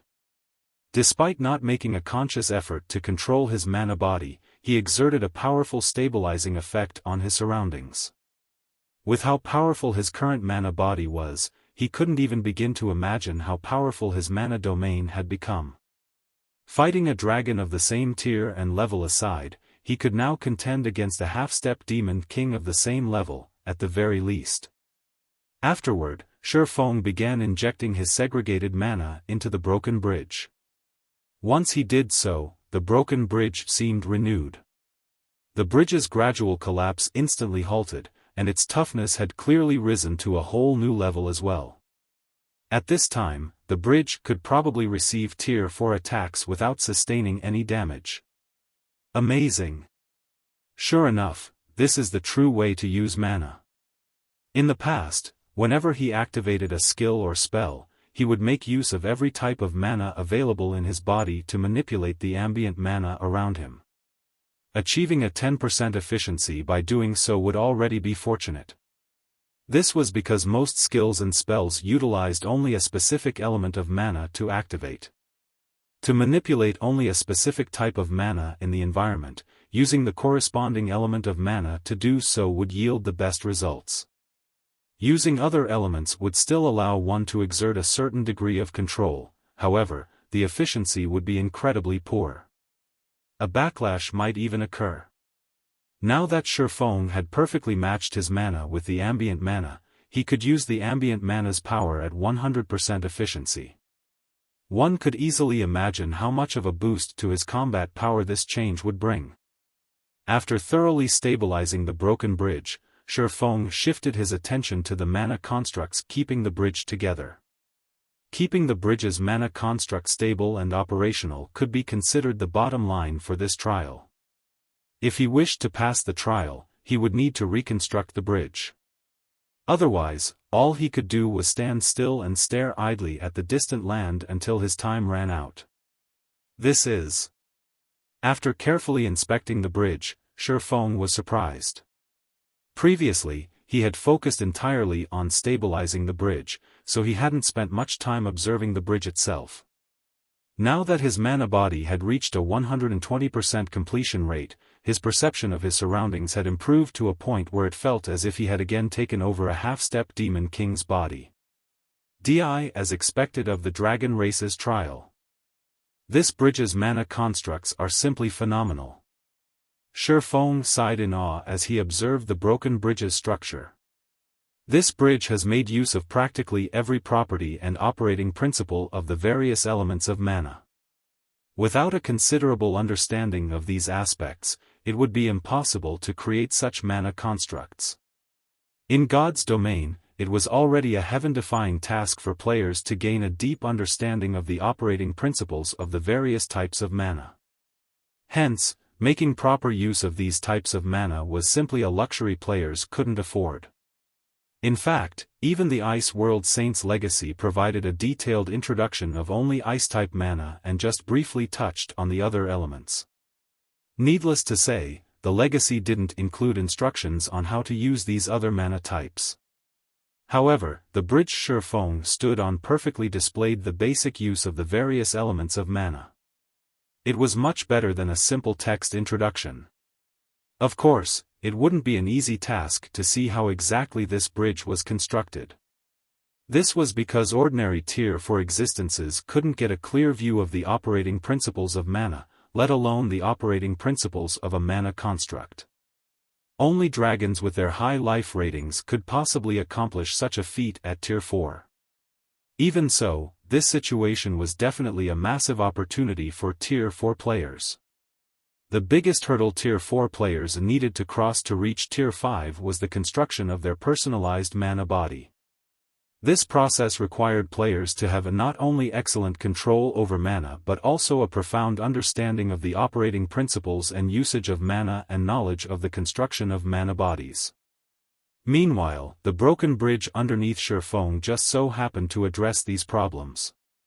Suppressing the impatience in his heart, Xiaofan immediately began reconstructing the broken bridge with his own mana. Following this, time passed quickly.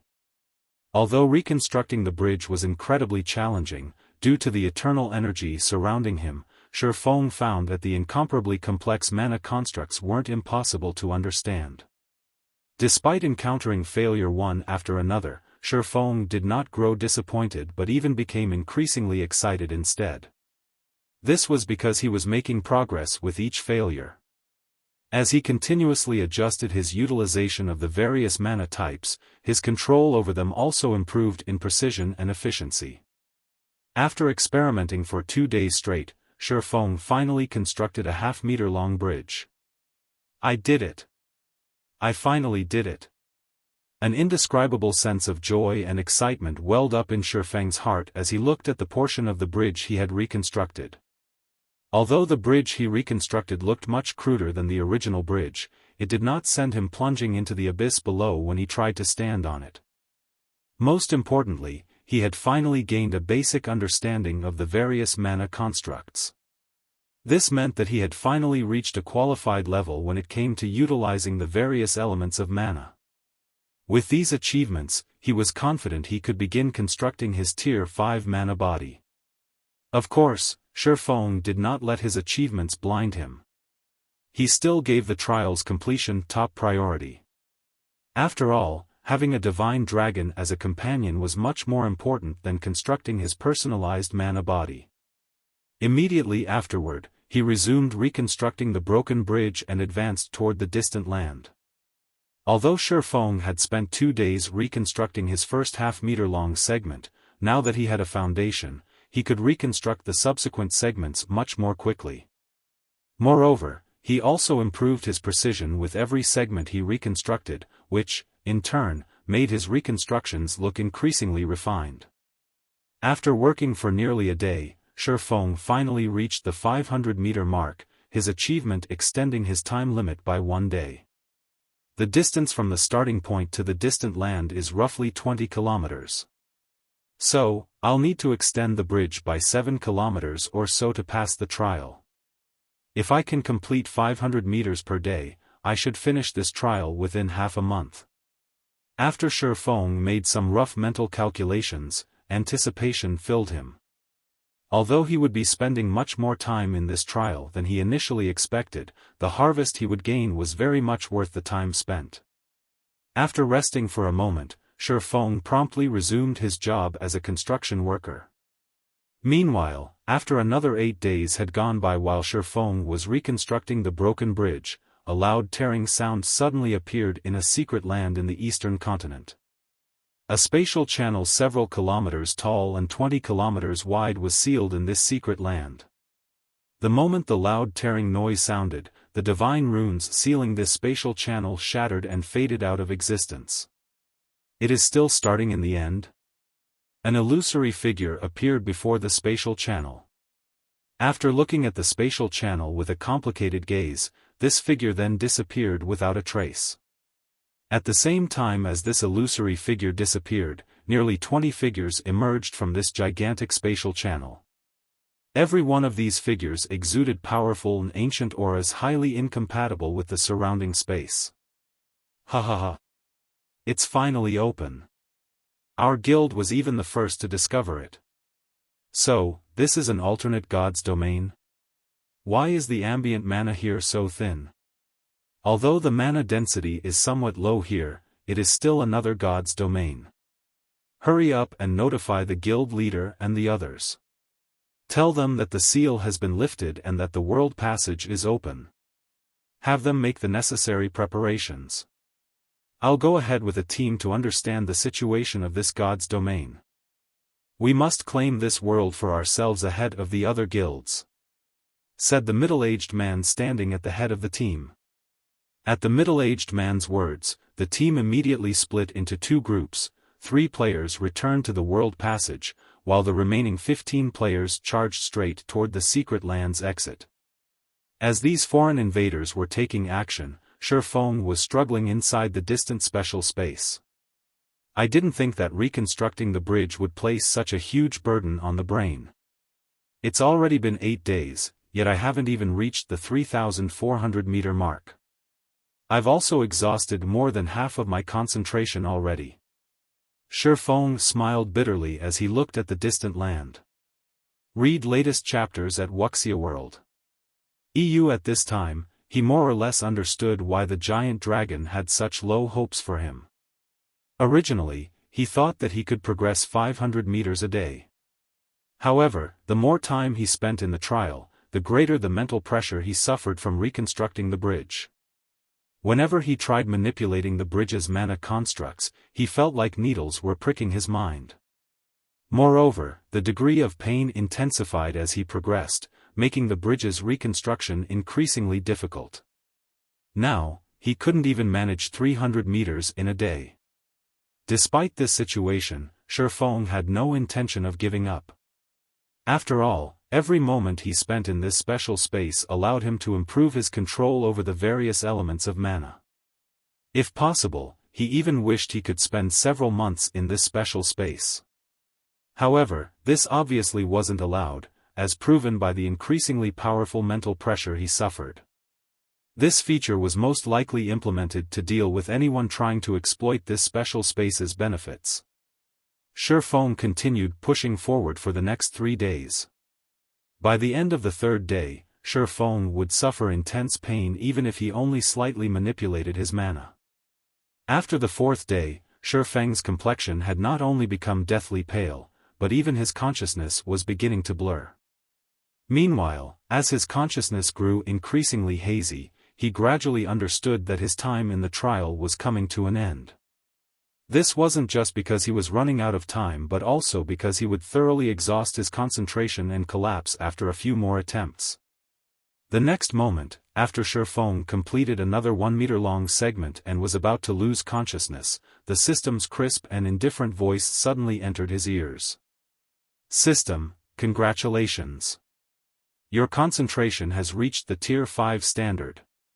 It is also detected that your mana body has reached the 120% completion rate. You have one opportunity to receive a world blessing and reconstruct your sea of consciousness.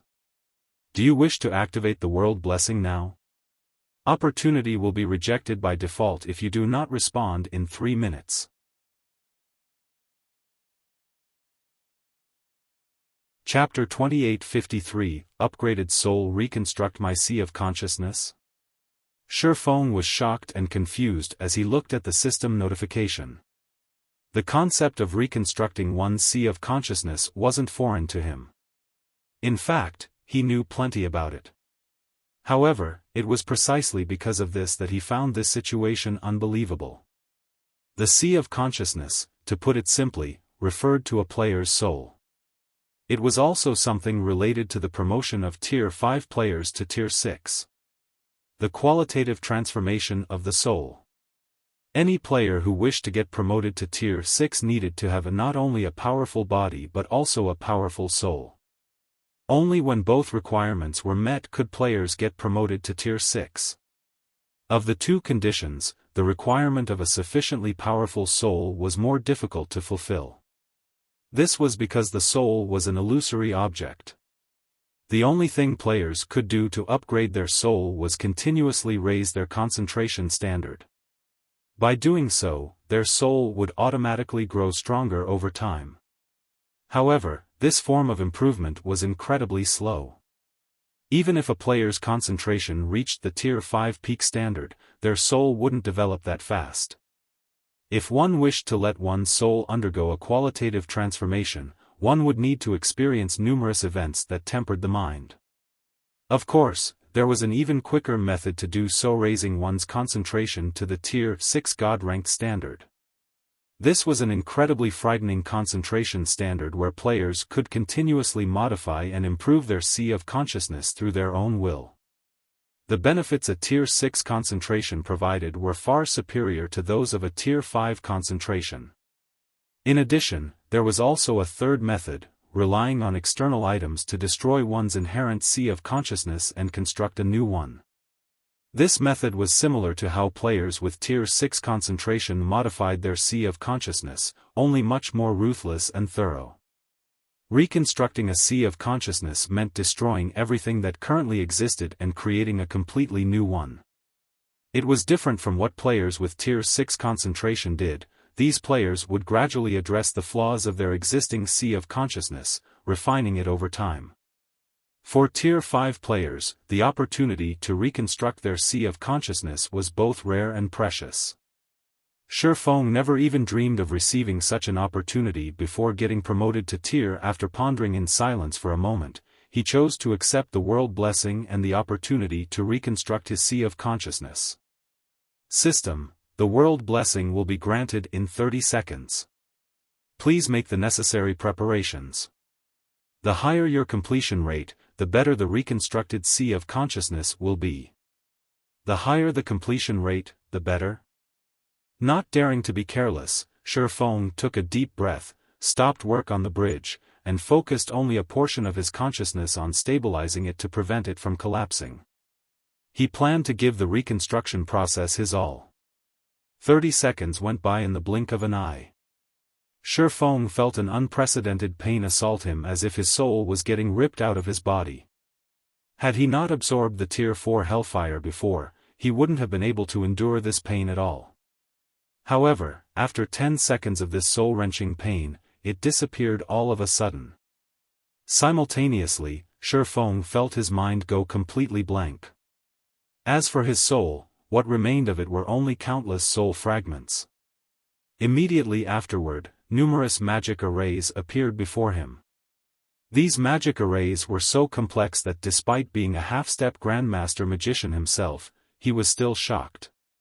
He spotted over a dozen Grandmaster Magic arrays. As for Master Magic arrays, they easily numbered over 100. Meanwhile, all of these magic arrays joined together to form an incomparably large soul array. System: you have 4 hours to reconstruct your sea of consciousness. Once 4 hours have passed, the world blessing will disappear. If you do not achieve at least a 40% completion rate by the end of these 4 hours, your sea of consciousness will not be reconstructed. Afterward, as a consequence of having your soul shattered, you will enter a weakened soul state for 20 natural days.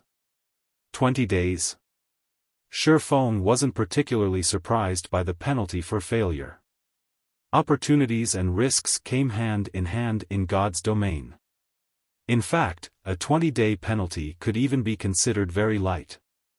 If a Tier 5 expert were to find out that this opportunity came with such low risks, they would do everything they could to secure it. Subsequently, Xiaofan stopped thinking about other things and focused on copying the soul array into his sea of consciousness. He couldn't decide whether he was fortunate or unfortunate. The fortunate part of this situation was that he had accepted the world blessing while in this special space full of eternal energy. He would have a much easier time drawing the soul array in this environment. The unfortunate part was that, along with the destruction of his soul, he had lost the ability to stabilize the broken bridge. In other words, he didn't have 4 hours to complete the soul array at all. Despite his frustrations, Xiaofan did not give up on this opportunity. Moreover, due to the eternal energy's effects, he managed to familiarize himself with the master magic arrays and replicate them with ease. The soul array's completion rate rose at a rate visible to the naked eye. 1%. 3%. 7%. In just 1 hour, Xiaofan had already completed 16% of the gigantic soul array. At this rate, he could definitely reach the required 40% within 4 hours. Even if copying the Grandmaster magic arrays later would slow down his progress, reaching 40% shouldn't be difficult. Another 1.5 hours went by, during which the soul array's completion rate had reached 35%. Xiaofan found his progress unbelievable. Hence, he attempted to copy his first Grandmaster magic array. The instant he completed the magic array, his progress rose from 35% to 38%. It increased by this much? Xiaofan looked at his progress bar in surprise. Completing a master magic array didn't even increase his progress by 0.5%. Now, completing just one Grandmaster magic array had raised his progress by 3%. Meanwhile, under the eternal energy's effects, his speed in copying the Grandmaster magic array wasn't much slower than when he worked on the master magic arrays. Without my support, the bridge can last 3 hours at most. I only have about 20 minutes left now, so I can only attempt one more Grandmaster magic array. Although Xiaofan guessed that the broken bridge would remain stable for 3 hours without his support, that was only an estimate. As a precaution, he decided to conclude his attempt after copying one more Grandmaster magic array. The soul array was massive. However, the crucial parts of the soul array were still the dozen or so Grandmaster magic arrays, particularly the 6 serving as the soul array's core. Originally, Xiaofan had thought to complete more master magic arrays to allow the core magic arrays to exhibit greater functionality. Unfortunately, he clearly did not have time for that. Now, he could only grit his teeth and draw the second core magic array. Time passed quickly. 10 minutes later, Xiaofan finished drawing the second core magic array. The soul array's completion rate jumped from 38% to 41%, reaching the system's requirement. Upon seeing this, Xiaofan chose to complete the reconstruction. System, magic array completion rate at 41%. You have met the basic requirement for reconstruction. Your sea of consciousness will be reconstructed according to the constructed magic array. Do you wish to begin the reconstruction? Reconstruct. Xiaofan promptly chose to go through with the reconstruction. Although he had more than an hour remaining before the world blessing disappeared, if he died midway, his reconstruction attempt would become forfeit as well. The next moment, after he approved the reconstruction, the soul array drawn in his sea of consciousness began operating. Although the soul array was still incomplete, just like the system stated, it was functional. As his sea of consciousness's reconstruction began, Xiaofan experienced an unprecedented mental clarity. His mind became much more active, and his reaction speed also improved significantly. After 20 seconds into the reconstruction, he discovered that his previously blurry sea of consciousness had become much more tangible. The change was akin to mist condensing into water. The change might not seem significant, but the density of his sea of consciousness had undergone a qualitative transformation. Although his sea of consciousness was still in an illusory state, Xiaofan could tell that his thinking speed had more than tripled. So long as he focused his mind, he could observe the world around him in a decelerated state. Amazing! Xiaofan was astonished as he inspected his newly reconstructed sea of consciousness. No wonder so many Tier 5 experts in the past had been so crazy about reconstructing their sea of consciousness. With my current sea of consciousness, even though my concentration is only at the Tier 5 basic standard, the rate of my soul's improvement is probably faster than someone with Tier 5 peak concentration. His concentration remained at the Tier 5 basic standard. However, his soul's strengthening rate was superior to even that of experts with Tier 5 peak concentration. The next moment, when Xiaofan opened his eyes again, his surroundings looked completely different from before. The range of his mental perception had increased from 100 yards to 500 yards, and his 5 senses had also undergone a qualitative transformation. Similarly, his body felt more flexible and sharper than ever before. At this time, even though he wasn't actively manipulating his mana, the 2-meter-long bridge under him actually remained nearly stable. Moreover, his concentration was no longer depleted. Instead, it was brimming like never before. It seems I shouldn't have any problems completing the trial now. Xiaofan smiled subconsciously as he looked at the relatively stable bridge. Previously, he had to make an effort to ensure that the bridge did not collapse. Doing so had taken up a lot of his focus. Now, he no longer needed to split his attention between the reconstruction and maintaining the bridge's integrity. He only needed to concentrate on reconstructing the broken bridge. This would reduce his mental stress by a large margin. Following this, Xiaofan resumed reconstructing the bridge. He had a much easier time than before, which allowed him to progress at a flying pace. After just 3 more days, his progress finally reached the 1/3 mark of the entire bridge.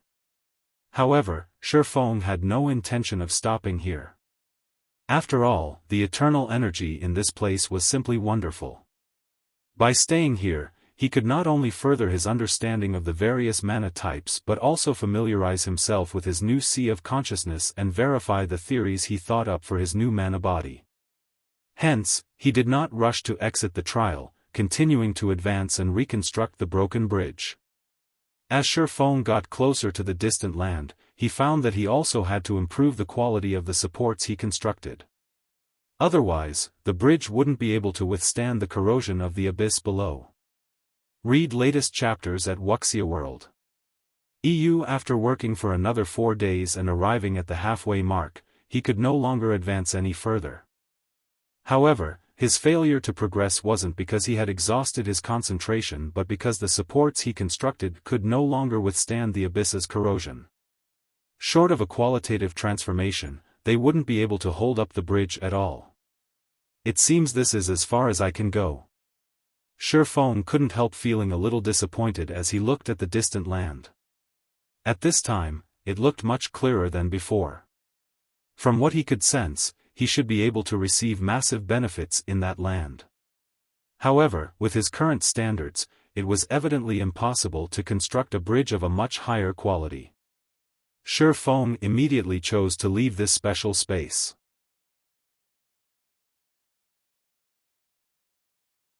Chapter 2854, Upgrading the Abyssal Blade inside the Ancient Dragon Temple.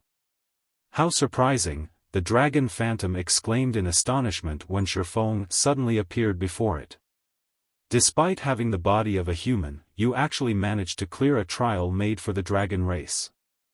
Moreover, you managed to reach the halfway point. This is a rare achievement, even among the dragon race. A rare achievement? Xiaofan was surprised by the dragon's words. The dragon race was an apex race. The perception of dragons was definitely far superior to his own.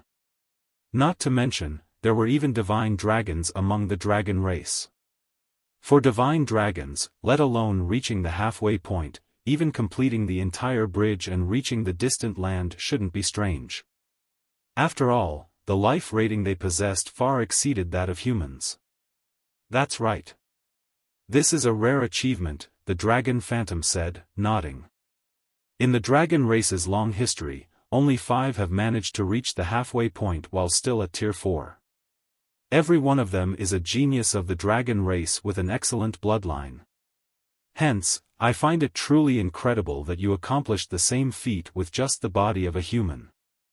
Xiaofan was surprised once more. He never thought that even among the dragon race, only 5 dragons had reached the halfway point while still at Tier 4. Reaching the halfway point was indeed a challenging task. Not only would one need to have a sufficiently powerful soul, but one would also need to utilize the various elements of mana to their very limits. However, having a powerful soul was a given for dragons. As for utilizing the various elements' basic properties, this was also as easy as drinking water for dragons. Otherwise, there was no way dragons could be so powerful. Normally, dragons that can reach the halfway point are already adults. I can now see why Audiobook decided to let you undertake the trial, the Dragon Phantom said, its eyes filled with praise as it looked at Xiaofan. Now, according to the ancient contract, you may take one of the 3 treasure chests stored within the treasury.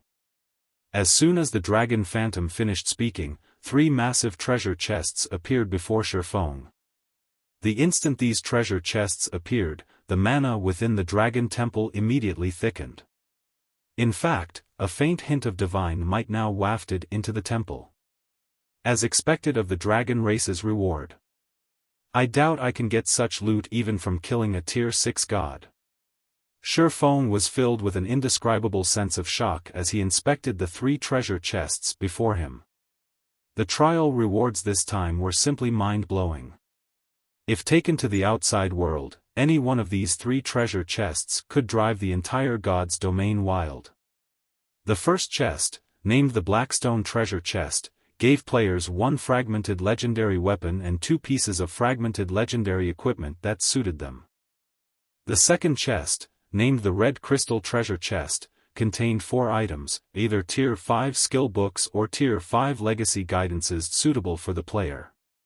The third chest, named the Purple Jade Treasure Chest, rewarded players with 10 to 12 god crystals. The Blackstone Treasure Chest aside, both the Red Crystal Treasure Chest and Purple Jade Treasure Chest provided things Xiaofan greatly desired. At this time, he only needed to create a personalized mana body to get promoted to Tier 5. Hence, Tier 5 skill books were of great importance to him. If he relied only on legacy skill points, he would be able to acquire only 2 Tier 5 skills at best. God crystals were equally important to him. This was because god crystals were needed to upgrade many of the weapons and equipment he possessed, and upgrading these items would provide a tremendous boost to his combat power. Pick 1. The Dragon Phantom smiled faintly when it saw the gleam in Xiaofan's eyes. I will teleport you back in 3 minutes, so you'd best not take too long in choosing.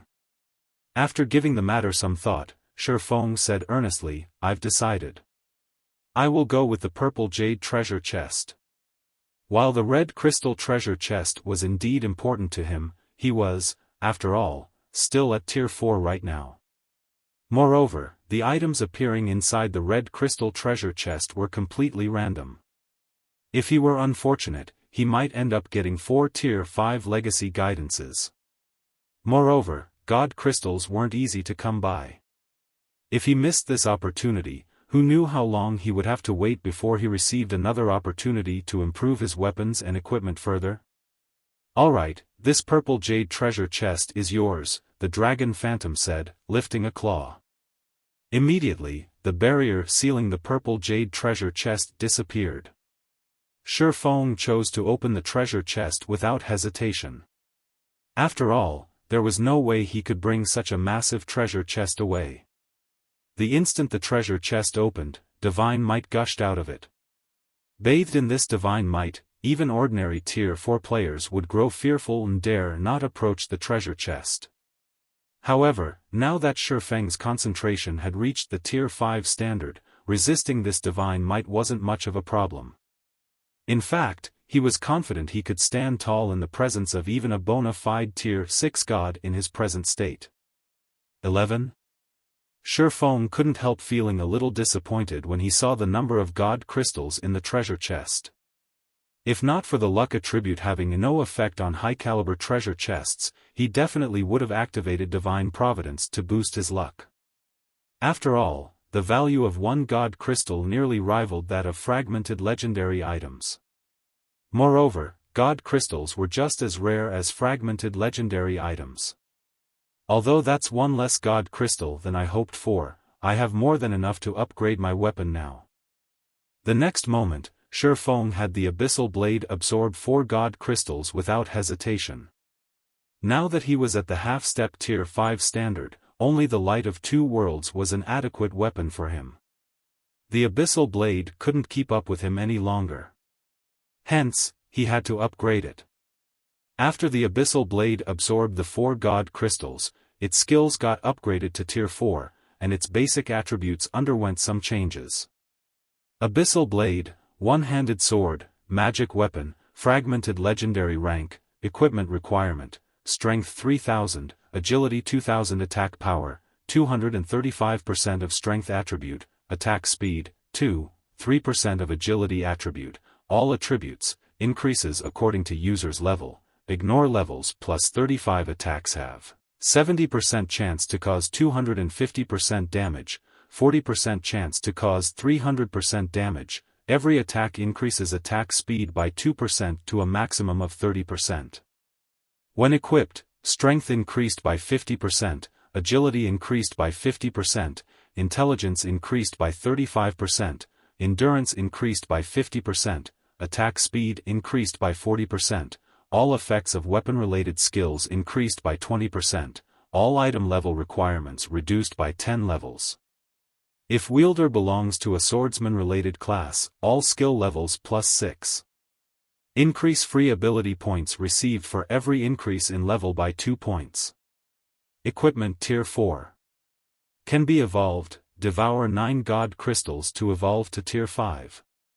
Additional active skill 1, Darkness Bind, Tier 4. Binds all enemies within a 500-yard radius for 4 seconds and reduces their defense and magic resistance by 100% for 20 seconds.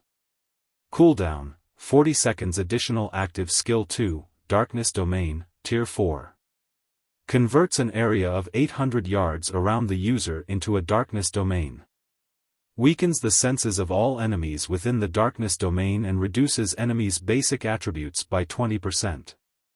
While inside the darkness domain, the user may control up to 36 strands of power of darkness. Each strand carries a force equivalent to 150% of the user's strength and causes 200% darkness damage. Duration, 60 seconds. Cooldown, 10 minutes. Additional passive Profound Inheritance, Mana Abyss, Tier 4. The higher the density of the mana surrounding the Abyssal Blade, the more power the weapon will exhibit. The power of the weapon can be increased up to 150%. Additional active Profound Inheritance, Black Dragon's Soul, Tier 4. Grants the user the Black Dragon King's soul and transforms the user into the Black Dragon King. The higher the density of the surrounding mana, the higher the Black Dragon King's life rating will be. Can use the skill, Dragon Breath. Duration, 10 minutes. Cooldown, 15 hours. A sword recast from the fragments of an ancient, unknown weapon. The Black Dragon King's power has been sealed within the sword, although the Black Dragon King has cursed the weapon. Beyond the immense strength the blade offers, the wielder must face a backlash after a certain amount of time. If the wielder cannot suppress the backlash, the wielder will receive the Black Dragon King's curse, permanently reducing all attributes by 70%. Unable to be dropped. Unable to be traded. Unable to be destroyed. After the Abyssal Blade absorbed the 4 god crystals, its attributes and skills received significant improvements. Although the magic weapon was still no match for the Light of Two Worlds in terms of attack power and attack speed, it was still top tier among fragmented legendary weapons. Xiaofan felt very satisfied after upgrading his weapon. Now that he had the Tier 4 Abyssal Blade, combined with his half-step Tier 5 standard, he was confident he could hold his own even against a real Tier 4 dragon. After all, once he transformed himself into a Tier 4 dragon, his combat standards and mastery over the elements would become much superior to the average Tier 4 dragons. Read latest chapters at Wuxia World. Although Xiaofan also had the option of repairing the disintegration armor instead of upgrading the Abyssal Blade, he had decided against it. The disintegration armor was legendary set equipment. If he couldn't gather the complete set, the equipment requirement of an individual piece would be higher than normal. This would make it impossible for him to equip the disintegration armor. After all, legendary weapons and equipment were crafted for Tier 6 gods. Aside from a few unique legendary weapons and equipment, most would need players to reach Tier 5 at minimum to equip them. If he repaired the disintegration armor and ended up unable to equip it, he would definitely die of regret. Hence, he decided to upgrade the Abyssal Blade instead, to play safe. As for the disintegration armor, it wouldn't be too late to find more god crystals to repair it once he had reached Tier 5. "It's time to leave," the dragon phantom said, snapping Xiaofan out of his reverie. It then raised a claw at Xiaofan. Immediately, divine runes appeared around Xiaofan one after another, enveloping him completely. His body then transformed into a streak of light and disappeared from the dragon temple. When the divine runes surrounding Xiaofan disappeared, he found that he was back in the summoning tower's summoning altar.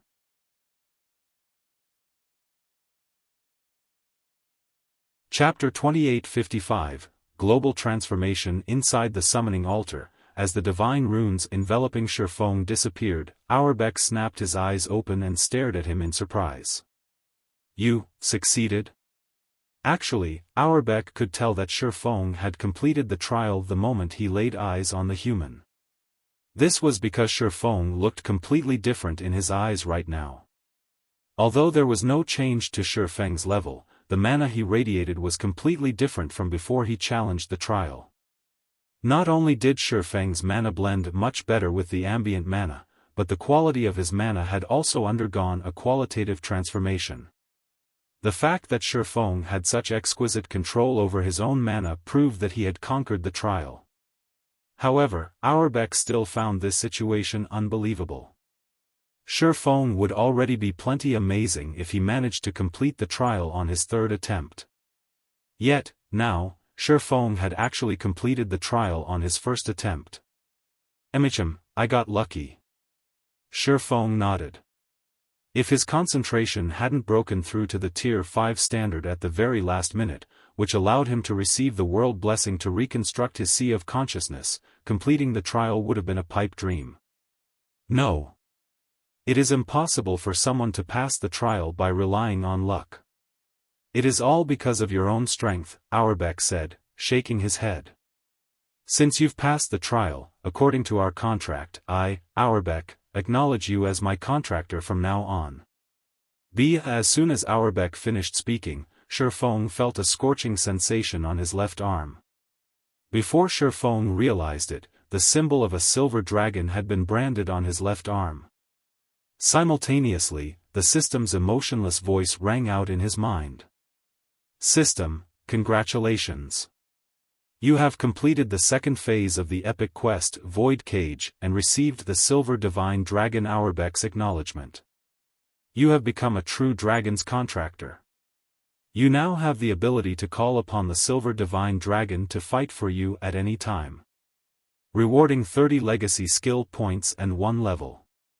Xiaofang's level immediately rose from level 150 to level 151. His legacy skill points also increased by 30. "If you encounter any troubles in the future, call upon me," Audiobook said. "With the contractor's mark, I can teleport to your location at any time. However, you should still be cautious. The contractor's mark has limited power. I cannot sense its location in certain areas. Moreover, the current god's domain is no longer the same. Although you have made significant growth, if you behave too aggressively outside, you might still fall into a desperate situation. You might even have your soul annihilated. Different? Has the world passage opened already? Auerbach's words startled Xiaofan. Auerbach could defeat even ordinary Tier 5 individuals. Since he was issuing such a dire warning, the current God's domain must have undergone drastic changes. That's right. The world passage is completely open now. Existences of another world have invaded this world. In fact, some of God's domain's rules have already changed. You will understand what I mean if you go out and take a look, Auerbach said, nodding. He then pointed at the door that was sealed by a magic array and continued, if you encounter trouble, it is best if you summon me immediately. Thank you for your warning, Your Excellency. I will be careful. Xiaofan nodded and mentally noted to himself to be more careful. Afterward, he departed from the summoning altar. As for Auerbach, the silver divine dragon resumed its slumber in the summoning altar. The moment Xiaofan exited the summoning tower, he was stunned. What dense mana! The density of the Starlight Fortress's ambient mana had more than doubled compared to before he went to the Dragon Temple. Apart from Zero Wing City, probably no other guild city in God's domain possessed such dense mana. Even Stone Forest City couldn't compare. Moreover, Xiaofan could feel his affinity with mana increasing while bathed in this dense mana. He could also perceive the operating principles of mana with much greater clarity. This place was practically a weakened version of the ancient God's domain. However, compared to the mana environment, the changes to the Starlight Fortress's player population were even more shocking. Before Xiaofan left to challenge the Divine Dragon's trial, the Starlight Fortress's player traffic had already reached a very frightening level. However, the present fortress's player population had more than tripled since then. Xiaofan even spotted quite a few Tier 4 experts just on the street he was walking on. Moreover, he sensed the presence of at least 70 Tier 4 experts inside the Starlight Fortress. This number was simply mind-blowing. However, this still wasn't the most shocking part about the fortress. Compared to the Starlight Fortress's interior, the fortress's surroundings were much more crowded. From what Xiaofan could tell, well over 1 million players were lining up to enter the fortress. These players weren't ordinary players. Even the weakest one among them was a Tier 3 player, and every one of them was at least at level 135. There were also Tier 4 experts standing in the queue. If not for these players standing in line obediently, Xiaofan would have suspected that these people were aiming to capture the Starlight Fortress. However, before Xiaofan could recover from his surprise, he saw a group of people charging through the main street toward the fortress's entrance. This group's leader was none other than Magic Eye Goddess Phythalia, the commander of Divine Tribe's Divine Hymn Legion. At this time, Phythalia had reached not only Tier 4 but also level 145. Given the intensity of the mana she radiated, she had broken through her mana body's 100% threshold as well. From what Xiaofan could tell, Phythalia should also have at least 2 fragmented legendary items on her. In her current state, she could probably hold her ground against a superior mythic monster of the same level. Moreover, aside from Phythalia, there were 3 other Tier 4s in the team she led. These 3 players were at the Void Realm standard and boasted 8 or more pieces of epic equipment. The only unfortunate part was that none of them had transcended the limits of their mana bodies. Even so, the strength of Phythalia's team was more than enough to raid superior mythic monsters of the same level. However, Phythalia and the others looked anxious as they rushed toward the entrance. Did something happen? Curious, Xiaofan stealthily followed Phythalia's team. Divine Tribe could be considered Zero Wing's strategic ally on the Western continent.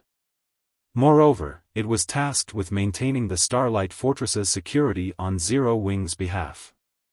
Unless something major occurred, someone of Phythalia's status wouldn't take action. If need be, Xiaofan naturally had to lend her a helping hand. Shortly afterward, Phythalia's team arrived at the Starlight Fortress's entrance. At this time, the players outside the entrance were staring curiously at a group of people standing before the fortress's checkpoint. To be precise, it was a mixed group of NPCs and players. Among these players were 5 Tier 4s. As for the NPCs, there were actually over a dozen Tier 4s among them. Why are people of the Blood Alliance here? Don't the superpowers in the Alliance mainly operate out at sea? It is indeed strange. From what I remember, they've never been active on land. Instead, they've been dominating the seas since the start of the game. Even the 5 great super guilds don't dare offend them out at sea. I heard that many naval forces have clashed with the Outer World's forces at sea. Although neither side managed to secure an advantage, the Blood Alliance suffered heavy losses in these clashes. Rumor has it that the Alliance has over 5 million Tier 3 casualties thus far. 3 of the Alliance's islands were razed to the ground. The players in the queue couldn't help starting heated discussions among themselves as they looked at the Tier 4 players and NPCs. While the Blood Alliance's sphere of operations was mostly limited to the sea, the Starlight Fortress was nowhere near the sea. Just teleporting from a coastal city to the Starlight Fortress cost nearly 6 gold coins. Are they greedy for the Starlight Fortress's benefits? That's probably the case. After all, the current Starlight Fortress is simply amazing. Its mana density and the benefits the mana provides are much greater than what you can find elsewhere on the continent. Not to mention, it is also near a God Mode regional dungeon. That can't be, right? Don't they know that a Tier 4 Divine Dragon is guarding this place? That's not something Tier 4 existences can go up against. While everyone wondered why members of the Blood Alliance had come to the Starlight Fortress, Phythalia's team arrived before the Blood Alliance group. Guild leader Brute, to what do we owe this sudden visit? Phythalia asked a thin man wearing a grey robe and carrying a dark wooden staff. The Blood Alliance had arrived with more than a dozen Tier 4 NPCs and 3 of the Blood Alliance's top 10 Tier 4 experts. It definitely wouldn't be an exaggeration to say that the Blood Alliance came with bad intentions. Commander Phythalia, you don't need to be so nervous. We are not here to ask for trouble. Moreover, we aren't here to meet you, Brute said, smiling faintly. In fact, this matter doesn't have anything to do with Divine Tribe. We are simply here to find Zero Wing and negotiate a partnership. Negotiate a partnership with Zero Wing? Phythalia laughed at Brute's statement. I naturally don't have a say in such a matter. However, seeing as you've brought so many Tier 4 NPCs with you, no matter how I look at it, it doesn't seem like you've come for a friendly negotiation. Read latest chapters at Wuxia World. Ew, I didn't call them here, Brute countered, shaking his head. These people are the representatives of various NPC naval forces. Representatives of NPC naval forces? Phythalia was surprised by Brute's answer. If only one NPC force had sent these Tier 4 NPCs, she wouldn't have found the situation strange. However, it was a different story if these NPCs represented multiple NPC forces. This was something she had to take seriously. In God's domain, the reason many kingdoms and empires had chosen not to spread their influence to the sea wasn't just the presence of powerful sea monsters. Another reason was the extraordinary strength of many NPC naval forces, with some even having Tier 5 NPCs leading them. Nodding, Brute said in an indisputable tone, "That's right.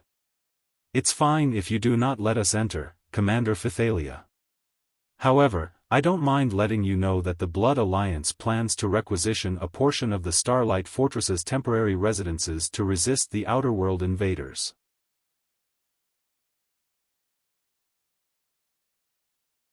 Chapter 2856, Half-Step Tier 5, Requisition. Phythalia was momentarily stunned by Brute's words. Have you lost your mind, Brute? Phythalia wasn't the only person to have such thoughts. The spectating crowd thought so as well. The Blood Alliance, with its many superpowers and NPC forces, was indeed powerful. However, the Alliance's strength was only in the sea. On the Western continent, the Blood Alliance held no advantages. Since the Starlight Fortress was far from the sea, the Blood Alliance had no way to dispatch a large army to the Starlight Fortress. Moreover, the Starlight Fortress's defenses were something that even the 5 great super guilds were helpless against. After all, the fortress had a Tier 4 Divine Dragon guarding it. Even Tier 5 NPCs wouldn't dare go against such an existence. This was why Zero Wing could retain control over the Starlight Fortress despite having barely any of its own forces stationed on the Western continent. Otherwise, the surrounding NPC forces with Tier 5 NPCs leading them would have long since targeted the fortress. The only measure one could employ to suppress the Starlight Fortress was to place a thorough lockdown on the Star Valley. However, the Blood Alliance clearly didn't have the capability to pull off such a feat. Lost my mind? Laughing, Brute retorted, I don't think so at all. The Starlight Fortress indeed possesses powerful defensive capabilities, and there are very few forces in God's domain capable of threatening it. However, if over 100 Tier 4 NPCs lock down the Star Valley, I wonder how long the Starlight Fortress will last. Over 100 Tier 4 NPCs? When Brute finished speaking, the spectating crowd gasped.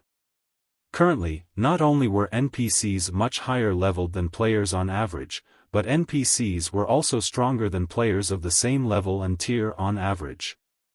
This was because NPCs' weapons, equipment, skills, and spells were superior to those of the average player. Meanwhile, a force of more than 100 Tier 4 NPCs was something not even a kingdom possessed. In other words, the Blood Alliance could actually dispatch an entire kingdom's top combatants to seal a map. Moreover, I heard that the situation over on the Eastern continent is quite adverse, and many superpowers have already gotten annihilated. Even Zero Wing can barely keep itself afloat and can't roam about freely. In such a situation, obtaining resources will naturally be impossible, Brute said. Without the Starlight Fortress's resources, I believe Zero Wing will have even more difficulty surviving, right? Hence, we are inviting Zero Wing to become a member of the Blood Alliance right now. Not only will we help the Starlight Fortress develop, but we will also help Zero Wing defend against the Outer World invaders. Wouldn't this situation be the best of both worlds? Upon hearing Brute's proposal, nobody present could offer any rebuttals, not even Phythalia. The chaos on the Eastern continent was no longer a secret. The entire God's domain had been greatly shaken on the day the World Passage had opened, the sudden event catching countless powers off guard. After all, a group of unknown player forces had suddenly appeared and taken over many guild cities of first-rate guilds. In fact, these unknown player forces had even laid their hands on the guild cities of superpowers. Originally, these superpowers had planned to retaliate against these unknown invaders. However, when they marched their armies to reclaim their cities, they found a large number of experts already gathered in their captured cities. Moreover, there were even many Tier 45 among these players. Needless to say, none of the superpowers managed to recapture their cities. Initially, the various powers of God's domain thought that this was merely a hidden superpower making its public debut. After all, this wasn't the first time such a situation had taken place. Many player forces would continuously accumulate their strength in secret and make a powerful debut all of a sudden. Hence, the various powers of God's domain had not placed too much attention on this matter. However, the next day, over a dozen superpowers had suddenly made their presence known to the world, and the number of Tier 4 players these superpowers commanded far exceeded that of the local superpowers. On that very day, these new superpowers annihilated a local superpower and split up its territory among themselves.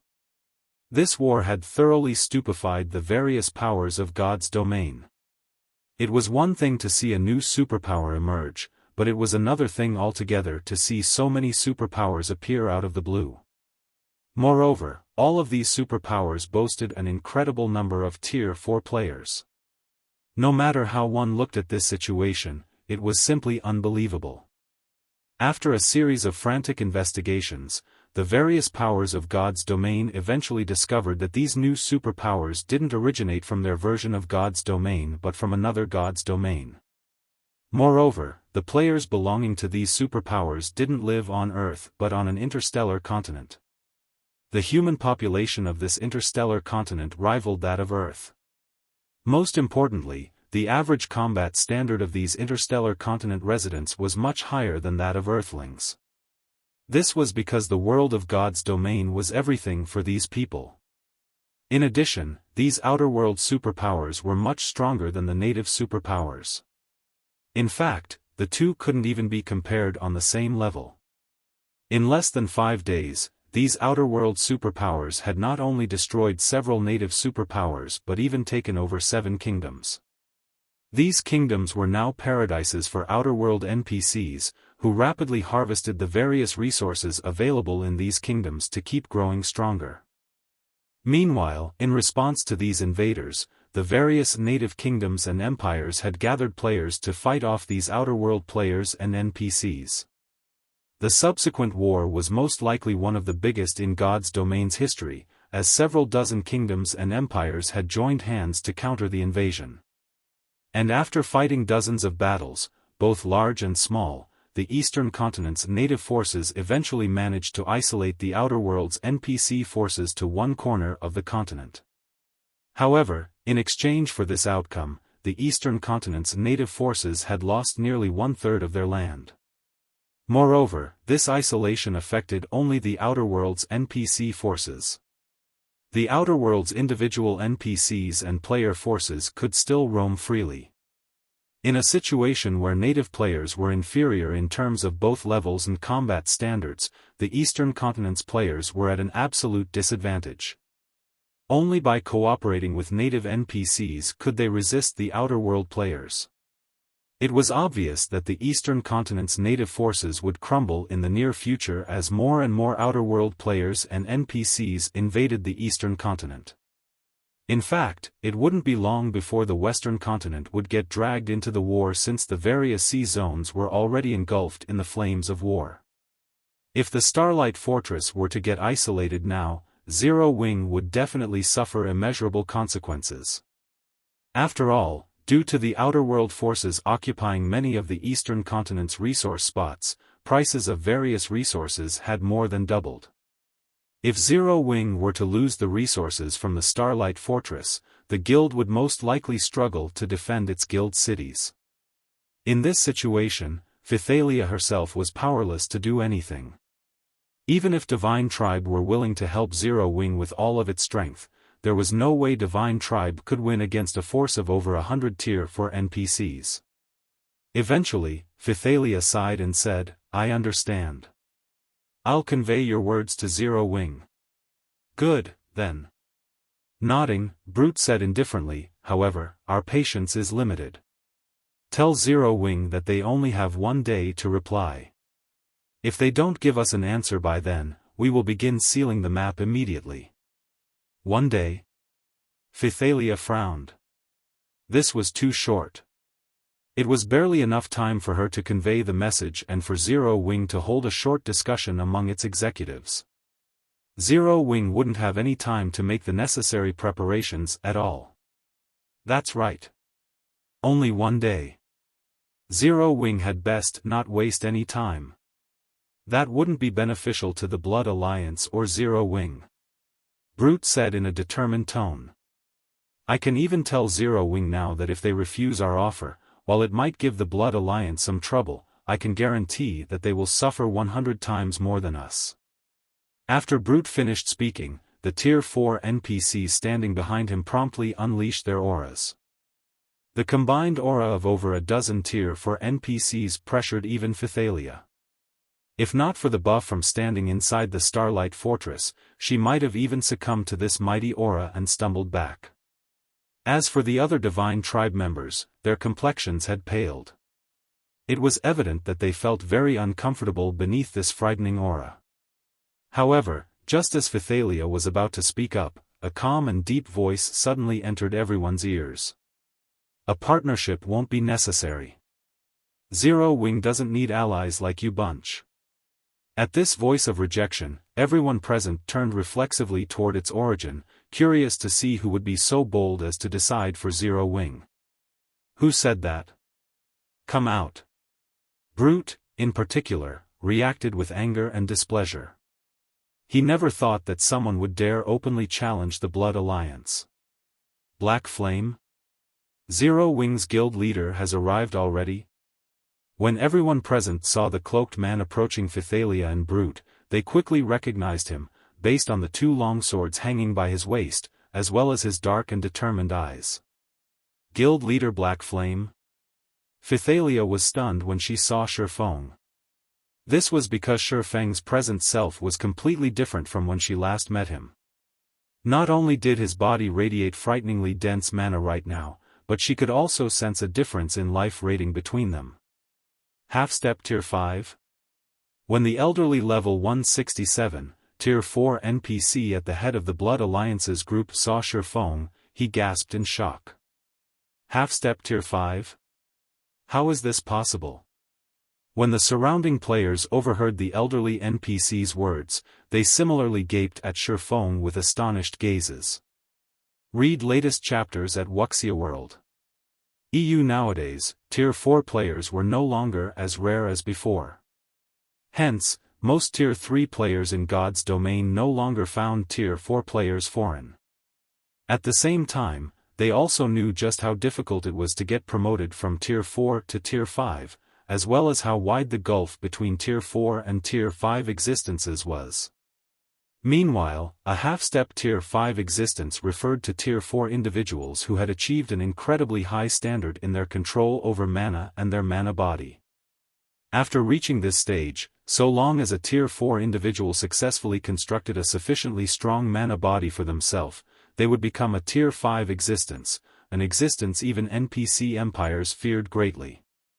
Yet, in an era where mainstream players had just reached Tier 3 and only an extremely small number of experts had reached Tier 4, they were now being told that Xiaofan had already reached the half-step Tier 5 standard.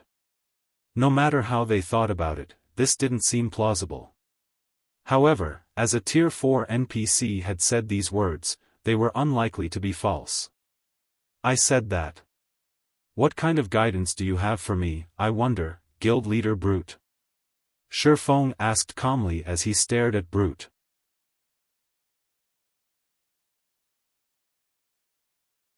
Chapter 2857, Black Flame.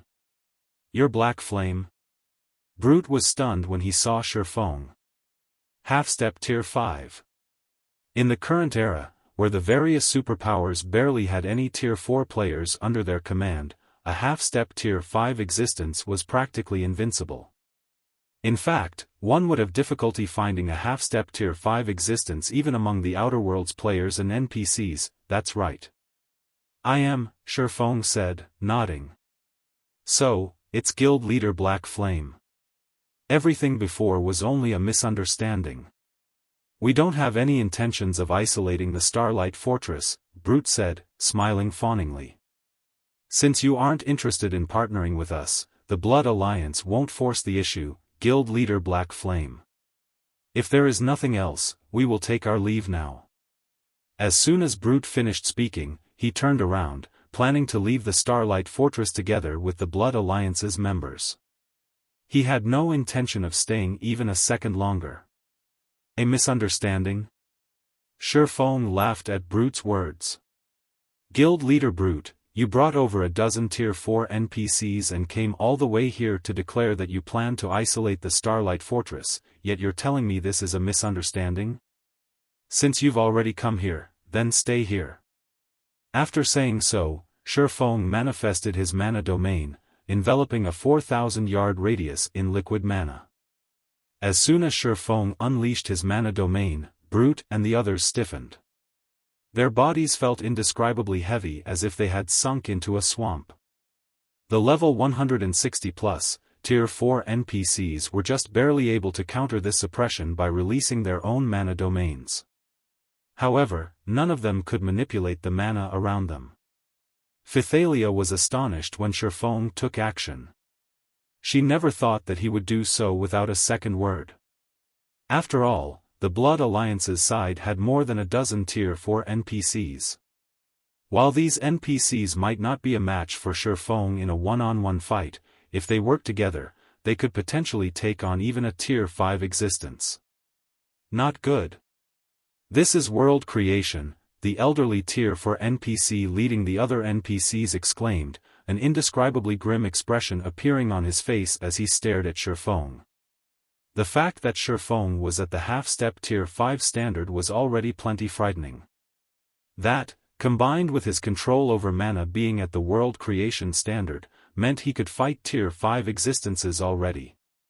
In front of such an expert, even a group of Tier 4 individuals would be insignificant.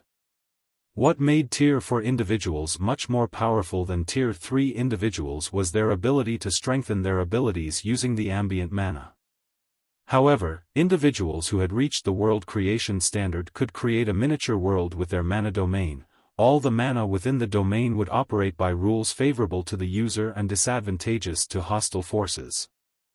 Unless one had similarly reached the world creation standard, manipulating the ambient mana while standing in a world creation level mana domain would be impossible.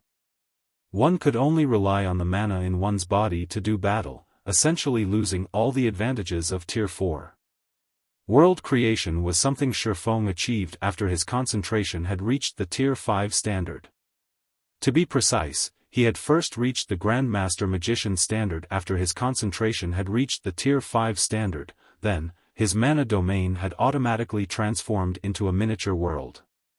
He didn't even have to transform it consciously. Run! Brute shouted in a panic. Run? With your abilities? Xiaofan unsheathed the Abyssal blade and activated Darkness Bind. After getting upgraded to Tier 4, Darkness Bind's range had improved tremendously. The next moment, pitch-black chains emerged from the void within a 500-yard radius and instantly constrained the Blood Alliance members' movements. The chains not only prevented the use of skills and spells but also drastically reduced their target's mobility. Xiaofan appeared before the Blood Alliance members and brandished the Light of Two Worlds. Tier 4 Legacy Skill, Formless Blade. Swords Transmigration. 13 sword lights shot at the chests of Brute and the others, so fast that barely any of them managed to react to the attacks in time. Of the Blood Alliance players, only Brute, who had broken through the 100% threshold of his mana body, managed to activate a Tier 4 defensive spell in time. Even so, the Tier 4 barrier he summoned shattered after receiving Xiaofan's attack. As for the other Tier 4 players, none of them survived the attack. Even a Tier 4 shield warrior died on the spot. The Tier 4 NPCs fared a little better than the players. Because of their significant advantage in levels and equipment, they all managed to activate a Tier 4 defensive skill or spell in time and block the attacks directed at them. Even so, having used up one of their life-saving measures, these NPCs wouldn't be able to reuse these skills and spells within a short time. However, Xiaofan had no intention of giving the Blood Alliance's members any room to catch a breather. After completing his first attack, he promptly activated Blade Domain and executed Swords Transmigration once more. Under Xiaofan's control, the 7 magic swords exhibited power at the Tier 5 standard. Brute and the Tier 4 NPCs were cornered and had no choice but to work together to cope with Xiaofan's attacks. Despite not holding anything back, they were still forced to use their life-saving measures one after another. For a time, explosions and spatial tears roiled the entrance of the Starlight Fortress. After these noises continued for around 30 seconds, Brute and the Blood Alliance's Tier 4 NPCs all turned into ashes, becoming deader than dead. They died, just like that? So, this is Black Flame's strength? Amazing! Isn't he basically a Tier 5 now? The spectators gaped in shock when they saw the Blood Alliance's people annihilated, unable to get their minds around this situation for a long time. After all, Brute was a domain realm expert. If he worked together with more than a dozen Tier 4 NPCs, they could probably raid even Tier 5 legendary monsters. However, in front of Xiaofan, these powerful individuals were like children. Throughout the fight, they could only defend themselves, they didn't have any leeway to retaliate or even heal themselves. Anyone who slipped up on their defense for even a moment got killed instantly. At this time, let alone the spectating crowd, even Phythalia was flabbergasted by this situation. She never thought that a person's combat power could achieve such frightening heights after reaching the half-step Tier 5 and world creation standards. With such combat power, Xiaofan could probably go up against a true Tier 5 existence. Meanwhile, after killing the Blood Alliance's members, Xiaofan didn't hesitate to pocket the items they dropped. Simultaneously, he marveled at the excellence of the items they dropped. Just the epic weapons and equipment he obtained numbered more than 10. Moreover, every one of them could be used up to level 150. After collecting his loot, Xiaofan went to Phythalia's group and said gratefully, "Thank you for helping out with the Starlight Fortress's troubles throughout this period. If not for you all maintaining the fortress, it would have most likely become a mess long ago." From the Blood Alliance's movements, he could tell that many powers on the western continent already had their sights set on the Starlight Fortress. The threat of the Divine Dragon was no longer sufficient to ensure the Starlight Fortress's development. After all, so long as these powers isolated the Starlight Fortress and prevented other players from visiting it, they could easily stifle the fortress's development. "You exaggerate, Guild Leader Black Flame. However, you dealt a heavy blow to the Blood Alliance. The Alliance is unlikely to take this lying down," Phythalia said. She then added, "We have already conducted a thorough investigation into the Blood Alliance. It consists of more than 10 superpowers and quite a number of powerful NPC forces. Some of these NPC forces even have Tier 5 NPCs leading them. This is why even the Outer World invaders are just barely able to suppress the Blood Alliance and not defeat it outright. With Xiaofang's strength, offending superpowers wouldn't be a problem." However, it was a different story for NPC forces. Now that NPCs were no longer restricted by the system, so long as there were sufficient benefits to be had, they would be more than willing to take action against players. If a Tier 5 NPC were to attack the Starlight Fortress, even if the fortress could remain standing, it would still be a nightmare for the fortress. "Relax. Even if a Tier 5 does come, they can do nothing," Xiaofan said, chuckling nonchalantly. If it were before he had challenged the trial, he would indeed hesitate to clash with the Blood Alliance. However, he now had the ability to contend against Tier 5 existences. Not to mention, the Starlight Fortress even had Audiobook guarding it. The Silver Divine Dragon could suppress even ordinary Tier 5 existences of the same level. Do nothing?